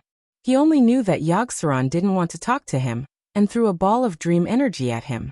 At this moment, Duque had the chance to dodge. He gave up and dodged. Because other than this stage, there was still a third stage. Duque couldn't imagine that if he retreated here, he would be targeted by Yogg-Saron in the third stage, and be attacked by mental control skills. Commander Magni. Before entering the dream, Duque made this decision. All right. Magni clenched his teeth. The light in front of him grew brighter, and that blurry mirage swallowed Duque whole. Duque disappeared from the real world, and entered the dream within the space-time gap. A red sun was falling obliquely on the Isle of Quel'Danas in the west. The afterglow of the setting sun was like an eternal golden light above the sunwell, dyeing half of the sky into a golden-red haze. Under this twilight, a team of rangers rode chocobos, escorting a convoy of trucks along the coastline towards the revived Silvery Moon City. Sylvanas rode her chocobo at the front of the team, advancing along the crescent-shaped beach that had been washed out by the seawater. Her shadow was dragged out by the setting sun, forming a slightly hunched silhouette on the sandy and slippery beach. Sylvanas raised her head to look at Silvery Moon City in the distance. This majestic city that had been revived once again was her greatest pride. For it to prosper, she had put in 5,000 years of effort. In this city by the sea, there were countless magic towers that towered into the clouds. They were neatly arranged, pointing to the sky and the vast universe. A series of chocobo claws scratched the ground behind her. Sylvanas suddenly turned back, and her aged silhouette was reflected in the shiny armor of the arcane puppet beside her. Ah, so I'm already very old. Yes, 5,000 years had passed since the Sun King Anastrian had betrayed the elves. When the elves returned to a peaceful life, their worship of magic rose once more. The representatives were the wizards, led by Kale, Bats, who had raised their heads once more. Your Majesty, Kale, Bats has raised the flag of rebellion. He and the new Silvery Moon Council have rebelled. Hadgeron Brightwing, who had hurried over, was also old and clumsy. The half of his body that had been burned by the fire was a ghastly sight.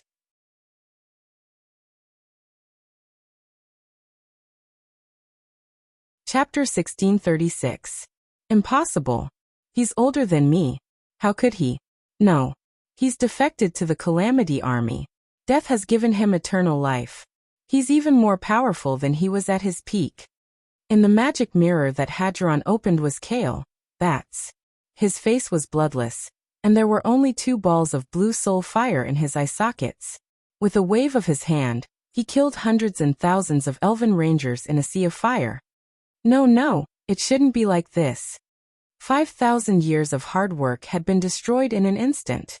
The feeling of his lifetime's hard work being destroyed in a moment pressed down on him like an avalanche, causing Sylvanas to be unable to catch his breath. She still held the Solidar Stars of Fury, and she still had a large group of subordinates under her. But the old age of her body had eroded her courage and corroded her heart. A voice kept echoing in her ears. It was a voice that she would always remember. The owner of the voice was called Anastrian Sunstrider. She had snatched this kingdom from the hands of the Sunstrider royal family, who had betrayed the High Elves. Do you feel it? Sylvanas. Do you feel how I felt back then? All my hard work has gone down the drain. All my future has been forcibly taken away. There's nothing left except this feeling of old age and powerlessness. A sense of weakness came.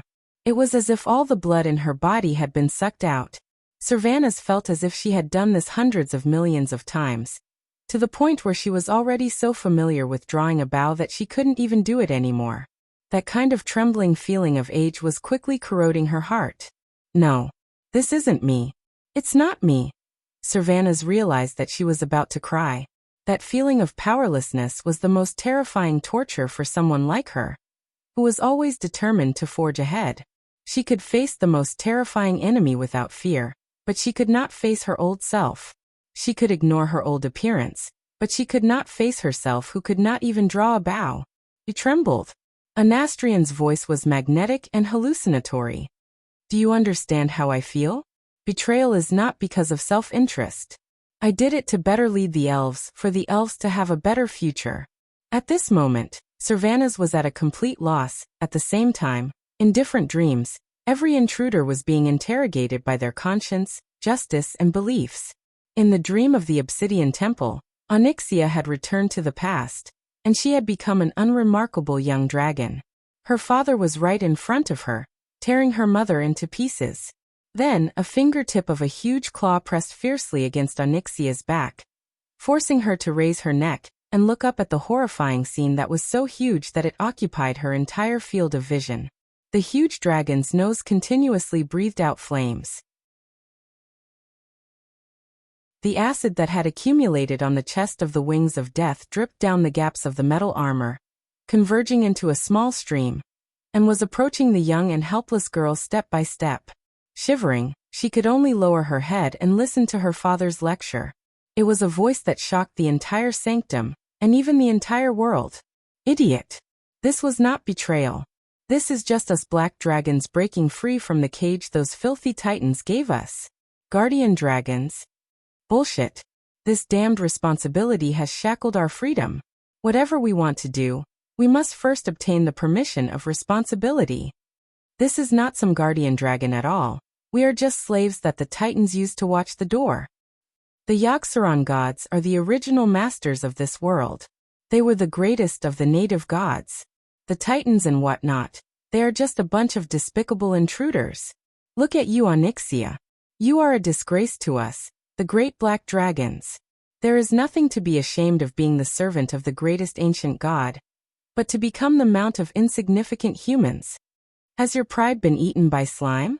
3,000 years ago, those humans were just jungle monkeys wearing animal skins. Onyxia only felt that her body seemed to become smaller and smaller, while in her eyes, her father's body grew larger and larger. He used his black wings to cover the entire sky. On the other side, Vashti was dreaming of 10,000 years ago, the time when she was the maid of Queen Azhara. Vashti, do you know your sins?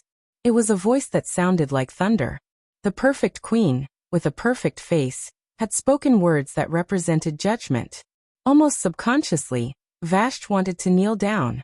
And in the palace of Lordaeron, Tyrion saw the past as a bystander, watching how Tyrinas treated Arthas coldly. There was no kinship, no forgiveness. There was only one seemingly unattainable goal after another. No matter how hard one worked, there was no reward for completing the goal, because it was natural. If one did not achieve the goal, there would only be angry punishment. All that was on the tip of his tongue was responsibility. A kind heart, in fact, had already gradually become twisted in different dreamlands. Each challenger had a different experience. As for Duque, as soon as he stepped into the dream, he knew that Yogg-Saron had put in a lot of effort this time, because he suddenly saw himself in an internet cafe.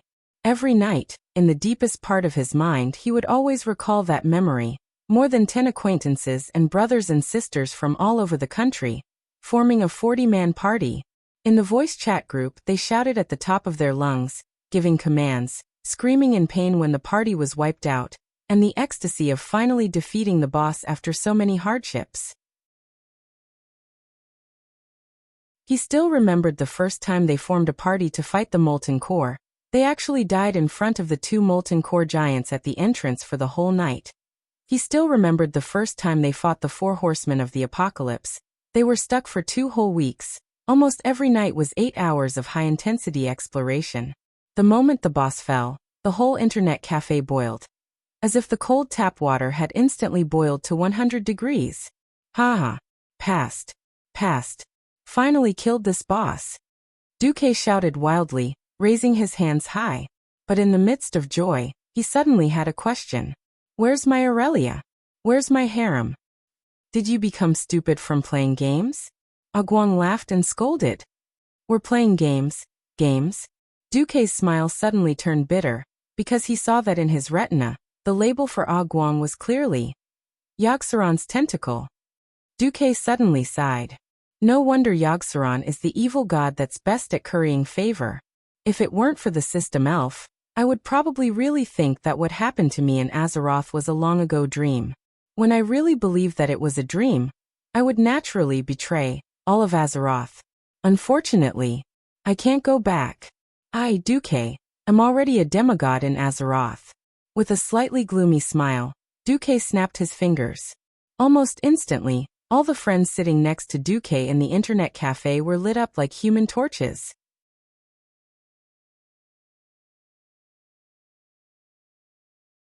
Chapter 1637. Among his former friends, there were his roommates, classmates from the same class and the class next door, as well as people who often came to the internet cafe and were familiar with each other. They watched as the illusions in their appearances were burned. Duque only had one feeling. That's heart-wrenching, buddy.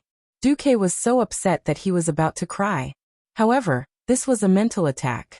It was a mental attack where only one of them could become the victor. Usually, it was difficult for any intelligent creature with a normal mind to control their mind.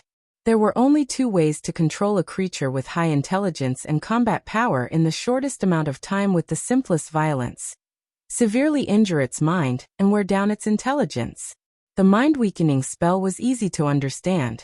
It would be considered a success if a person with an average IQ of 90 dropped to an IQ of 5. Whether it was by slowing down their thinking or weakening their thinking. However, such a method would often reduce the creature's combat ability. Without the ability to think, humans were no different from mentally retarded zombies. Yogg-Saron chose another, more troublesome method, severely injuring the mind. This wasn't untraceable. Before Duque entered Otter, he carefully recalled Yogg-Saron's methods. He came to the conclusion that Yogg-Saron was a super expert at dissociative amnesia. Dissociative amnesia was a memory disorder characterized by sudden memory regression.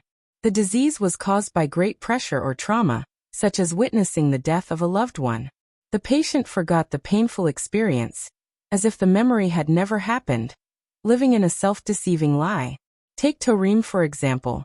In the battle with Loken in history, Taurem carried great hatred and heavy responsibilities, but he was brainwashed into a slave by Yogg-Saron the moment he turned around. This was what he relied on. The mental world was the most complicated thing. If it was completely brainwashed, one would become an idiot. Yogg-Saron's method was to retain a considerable degree of the victim's cognition, leaving behind his most cherished memories, and then modify other aspects. After a period of time, slowly modifying his cognition and memories perfectly, he would become a brainless fan like Loken. Duke had racked his brains to see if there was a weakness in his heart that could cause him to suffer a serious mental injury. He summed it up for a long time and finally came to a conclusion. He was worried about gains and losses. With his current achievements and the perfect and harmonious harem, he could not bear to give it up. If there was anything he feared the most, it would be losing everything he had in Azeroth.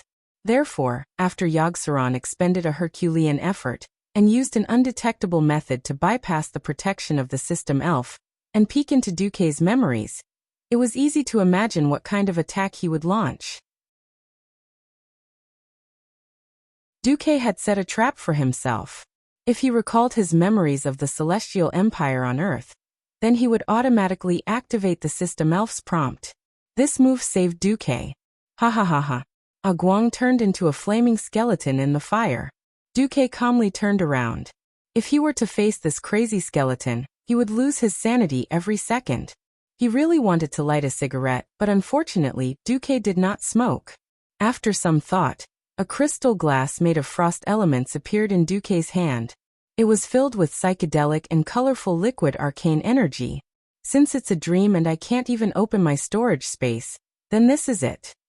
With a strange expression that was hard to tell whether it was a smile or a bitter one, Duke raised the glass in his hand high, and then let the arcane liquid drip onto the ground. The world of Warcraft used to be so beautiful.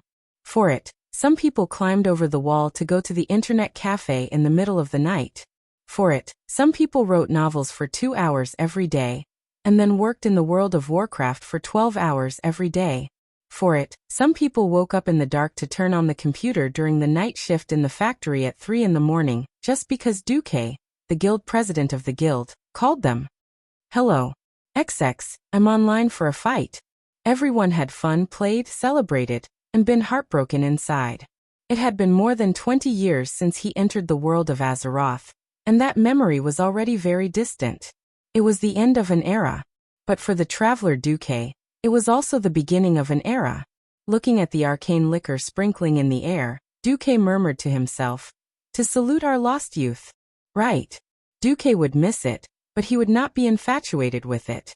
From the first day he came to this world, he had been engaged in a battle that even he thought he could not win, let alone the world. Facing powerful enemies that were as numerous as the stars in the sky, he had hesitated, doubted, and even almost retreated. But since he had never given up on the simple dream of a better life, the only thing he could do was win the final victory and create a legend that belonged only to me, Duke.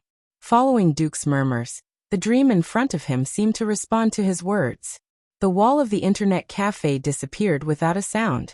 It revealed an enormous white jellyfish-like object floating in midair. That thing overlapped with the thing in Duke's memory. That's right, it was Yogg-Saron's brain, in charge of dreams. In a sense, it was also one of Izra's most powerful enemies. When Duke was the first to step into the Temple of the Mind, he was a little surprised. Almost at the same time, the other walls of the Temple of the Mind also disappeared within a few seconds, revealing the existence behind the walls. The first to come out was Sylvanas. As the Blood Elf Queen, she was graceful. Facing Duke's questioning gaze, she proudly raised her chin. Anastrian's nightmare seems to want to use age to prove that its powerlessness and betrayal were not a mistake. I'm not afraid of old age. Even if I'm so old that I can't even pull a bowstring, I will still use my body to protect my people, even if I die on the charge. Duque was a little speechless, but then he felt relieved. Never bow to fate. Sure enough, this is the Sylvanus Windrunner I love. Theon was the second to appear. He shook his head. I met Arthas. In that dream, he seemed to want to justify his act of patricide. Unfortunately, I didn't listen. I've seen the kindest orcs and the dirtiest humans. Justice cannot be desecrated, and justice cannot be trampled on. Justice does not distinguish between races or borders. The nightmare has its principles, and I have my justice. As one of the 5 silver saints, Theon's belief was probably second only to Uther. As for him, Duque had nothing to worry about. Vashj appeared in the form of a human-faced Naga. She smiled bitterly. I met Queen Azhara, and she seemed to want to be my master. But 10,000 years is too long. I only have hatred for her. Also, the light of redemption in my heart woke me up.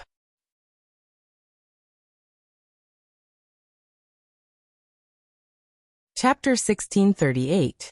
Vashj smiled faintly at Duque. Who was the savior? It was obvious. What surprised Duque the most was still the Black Dragon Princess. From Duque's point of view, Onyxia was definitely the biggest flaw in the Allied army's camp. Because she had no will to fight, it could be said that in this spiritual torture dream, her performance was far inferior to Duque's. If Theon or Queen Sylvia, who had the strongest willpower, had a willpower of 100, then Onyxia would at most have a 10. It was already giving face to Duque by not rating her as only a 5. In Duke's plan, they had to first break out of the dream, and then ruthlessly beat up the brain that represented the core of Yogg-Saron's spiritual world a few times. Only then could they protect Onyxia by besieging the weak to rescue the weak. Who would have thought that Onyxia would actually settle it herself? The Black Dragon Princess had an unnatural expression on her face. As a creature connected to Duque's soul, Onyxia privately told Duque the truth through the spiritual connection. I met that damn dad of mine in the dream. He constantly threatened me. To be honest, I was very afraid at first. Not only did he torture me, but he also always boasted that I'm the strongest in the world. I always felt that something was wrong. And then I suddenly realized that he wasn't the strongest, and I have a master. My master had already killed my dad, whom I feared the most, and my brother, whom I hated the most. So at least my master is stronger than him. Duque laughed. Oh, Dragon Princess, your logic is stable. There's nothing wrong with it. So I suddenly wasn't afraid. Even if you want to deal with me, you have to deal with my master, Duque, first. You specifically came to deal with me, your mount. What kind of ability is that? That was Onyxia's explanation. She didn't realize it herself, but actually, her IQ had dropped quite a bit. It was only because her spirit wasn't heavily damaged that her mind didn't show signs of collapse. This was a great fortune and misfortune. For some reason, Duque felt that Onyxia, who wasn't that scheming, was actually a little silly and adorable. Damn it. In that case, would he still be able to harden his heart towards this fellow in the future, and have sex with him whenever he wanted? It was naturally for the best that everyone was safe. The 5 powerhouses gathered at the spiritual core of the Yogg-Saron, which was its brain space, and naturally triggered a series of changes. Duque understood that it wanted a certain expert to rebel and cause the collapse of the Allied forces. But to lose 5 times in a row in the beginning, that was really laughable. After all, it had swallowed a total of 4 demigods into its dream in one go. It could easily swallow 10 epic-ranked heroes who had yet to step into the divine domain. Even with the power of the ancient heretic god, it would be strenuous to deal with 4 demigods. Despicable outsider. Despicable blasphemer. Do you think this is the end? In midair, the luminous jellyfish-like brain began to transmit a very strong telepathic message. A big move that used crazy thoughts as energy was being brewed. This terrifying spiritual energy had turned into a substance that could be seen with the naked eye. However, while it was accumulating this crazy urge, the final barrier that separated the various dreams from the Temple of the Heart was also opened. Perhaps Yogg-Saron also knew that such a weak barrier would not be able to stop these fellows who were like wolves and tigers for long. It would be better to give it its all and concentrate its most powerful spiritual energy to directly control these demigods. Then it could turn the tables in one fell swoop. As strong as There's a Silly Dragon was, it was not an easy task to forcefully brainwash a demigod. If it could really brainwash them so easily, why would it need to slowly corrode Loken's mind and make him a traitor, knocking out his companions one by one and sending them to it? If it was really that powerful, wouldn't it just directly control all the guardians? Therefore, this kind of forceful, mentally retarding, had a huge drawback. For example, its spiritual energy would be greatly reduced. Another example was that this move had a very long time, as long as 60 seconds. This led to one result. The ideal was beautiful, but the reality was cruel. It was a big move right in front of everyone, and it was a big move that lasted for 60 seconds. If Yogg-Saron released all of this, Duque could change his name to Kidu. Beat him up. With her master's order, Onyxia, who had temporarily become loyal after being hit by the monkey-style retarding, was the first to transform into a dragon and rush forward. Without saying a word, she took a deep breath. The scorching flames, which were burning at an extremely high temperature, caused the ball of mental energy that was gradually gathering and growing brighter to flicker unsteadily. Servanas and Vashj, the two of them, opened fire with lightning arrows. Faced with a huge target that they could not defend against, there was no need for any rapid shooting techniques. The two female demigods slowly drew their bowstrings with all their strength in the aim and shoot position, injecting as much elemental power as possible into the arrows.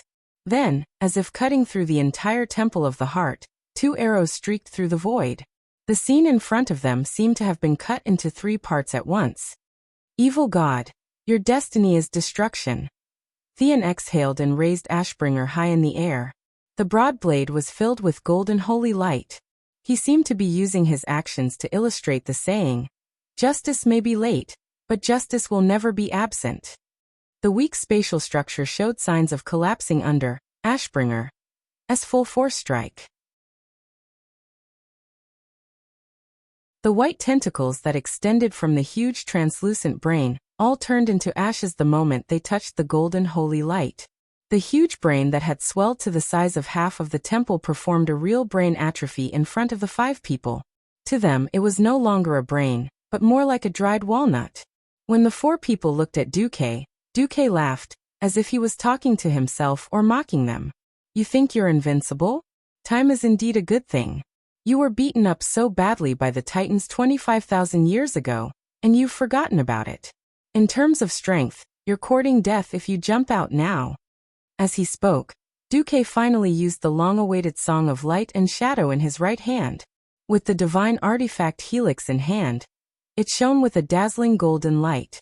Because the one who provided this divine energy was the real Archbishop, Alonsis Fail, the golden light of this divine artifact was slightly better than Theon's Ashbringer.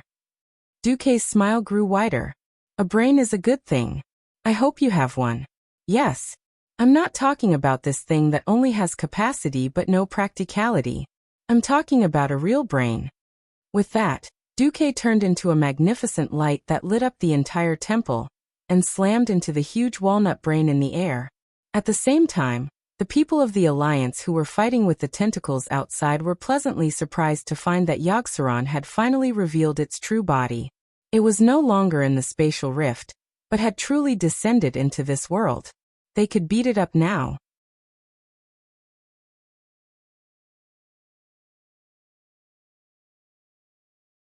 Chapter 1639.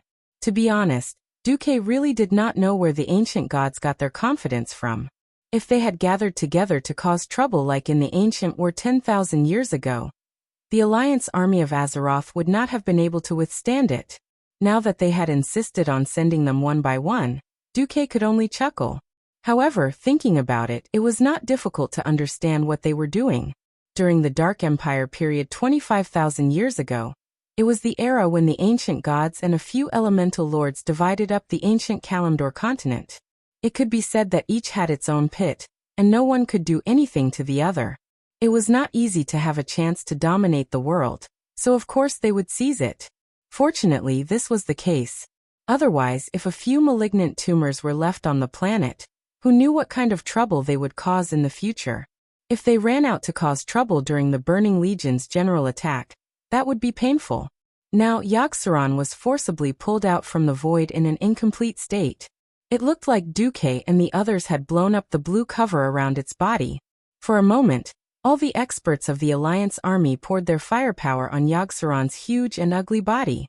For a moment, a violent storm formed by various elemental energies such as thunder, fire, frost, and holiness completely covered Yogg-Saron's huge and terrifying body. Unfortunately, it was only for a moment. In the next second, hundreds and thousands of ferocious mouths on Yogg-Saron's body opened at the same time, and swallowed all the chaotic elements around it. Yes, it was like swallowing a piece of pudding, swallowing it with a gulp. This, not to mention the mortal experts. Even a guardian like Tarim had sweat on his forehead, and was at a loss. If Yogg-Saron could even swallow such violent elemental energy, how could they fight? In unison, all the experts stopped what they were doing. At this moment, a blue halo bloomed on the flat ground near them. Duque came out of the portal with 4 experts and said, "Why did you stop? Beat him up." "He swallowed all the elements," Gavinrad said softly. Bullsh*T. Yogg-Saron is a demon of 1,000 throats, not an elemental demon god. Duque's eyes sharpened, and he turned to stare at Tarim, who was the most shaken and angrily rebuked. "Please. You're the guardian of thunder, not the god of hammers. What are you afraid of?" Although Tarim didn't know what it meant to be afraid of a hammer, he was ashamed and angry at his momentary cowardice after coming to his senses. Attack. Even though he did not dare to approach Yogg-Saron, his long-range lightning attack was not inferior. Rumble. The continuous thunderous explosions completely suppressed all other sounds in this relatively enclosed huge shrine.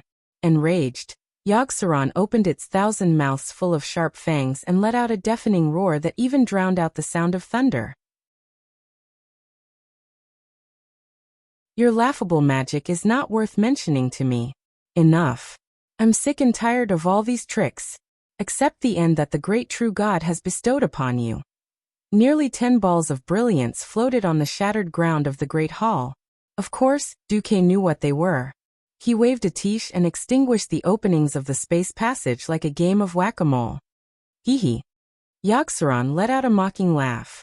The next moment, more than 30 space passages opened at the same time. Duque's balls hurt. He wanted to seal them all, but there were too many. He could still make do with a few patches for the space, but when it came to the unstable space that was full of holes, Duke's efforts were in vain. "Be careful. It's the immortal guardian. I can feel their disgusting aura of death. Regular attacks can't kill them." Freya shouted a warning immediately. "If I can weaken them to a near-death state, I should be able to destroy them," Tarim shouted. Tarim, the King of Thunder's Titan Storm, had the destructive power of the Guardians. The immortals destroyed by his ultimate lightning would be completely annihilated, from the body to the soul. This was the right arrangement. Duque frowned. Something was wrong. From the feedback of his space perception, it was not a simple immortal guardian. If the faceless leader that appeared before was the strongest group of faceless in active service, this immortal guardian was the strongest elite that appeared once in 1,000 years. With every 1,000 years as a generation, only the strongest faceless was left in each generation, and was bestowed with immortal. This was not a simple undead magic. Instead, Yogg-Saron constantly bestowed the most powerful living cell tissue, constantly replacing the decaying cells. At an extremely high price, they were kept in captivity until today. In the past tens of thousands of years, only a mere 20 were left. In the Battle of Titan's Descent, the former immortal guardians were all destroyed. These were all assets that Yogg-Saron had secretly accumulated with great effort. As soon as they made their move, there were signs of a reversal on the spot. Whoosh! On the octopus-like face, the beard-like tentacles on top, bottom, left, and right were breathing heavily. They were larger than the faceless leader. His burly figure, which was 8 stories tall, was only slightly shorter than the Guardians of Orger. Their eyes were crimson red, and they fought with their lives on the line. One of the immortal guardians pounced fiercely pouncing on Alkavon's waist. Like a wrestling match, it directly knocked Alcavan away. 2 of the giants rolled away, causing the ground to crack. The other 3 guardians received the same treatment. As soon as 5 or 6 undying guardians came out, they pounced on them recklessly and directly broke through the wall of giants that surrounded Yogg-Saron. These giants fiercely beat each other on the ground, causing the scene to become very chaotic. Logically speaking, this should have been a contest of great disparity in strength. The Overseer had greater strength and vitality, and there was nothing fancy about this exchange of punches that could be described as an exchange of punches. The Immortal Guardians should have died first. The Immortal Guardians had a rogue skill like Life Drain. Plus, Yogg-Saron would try to use a special skill called Shadow of Strengthening to heal the Immortal Guardians. Even more disgusting was that this skill could actually heal Yogg-Saron himself. Pull them away, Duque shouted. There were too many of these burly Immortal Guardians. Even Onyxia had to use her dragon form to block 3 of them. On the other side, Vash blocked 2. Just as the scene was getting more and more chaotic, Yogg-Saron finally revealed his trump card. Without any warning, Freya and Hodier suddenly attacked Torim at the same time. And the robot Vizirwell 7R01 controlled by Mimiron poured all the firepower, including the P3WX2 laser barrage onto Duque. You're tuning in to the Lime's Wuxia Whispers YouTube channel. We're so grateful for your support, and don't forget to subscribe to join us on this incredible journey through captivating stories. Your generosity through donations truly makes a world of difference, as it's the primary source of revenue that allows me to expand and enhance this channel for you. Thank you from the bottom of my heart for being a part of this adventure.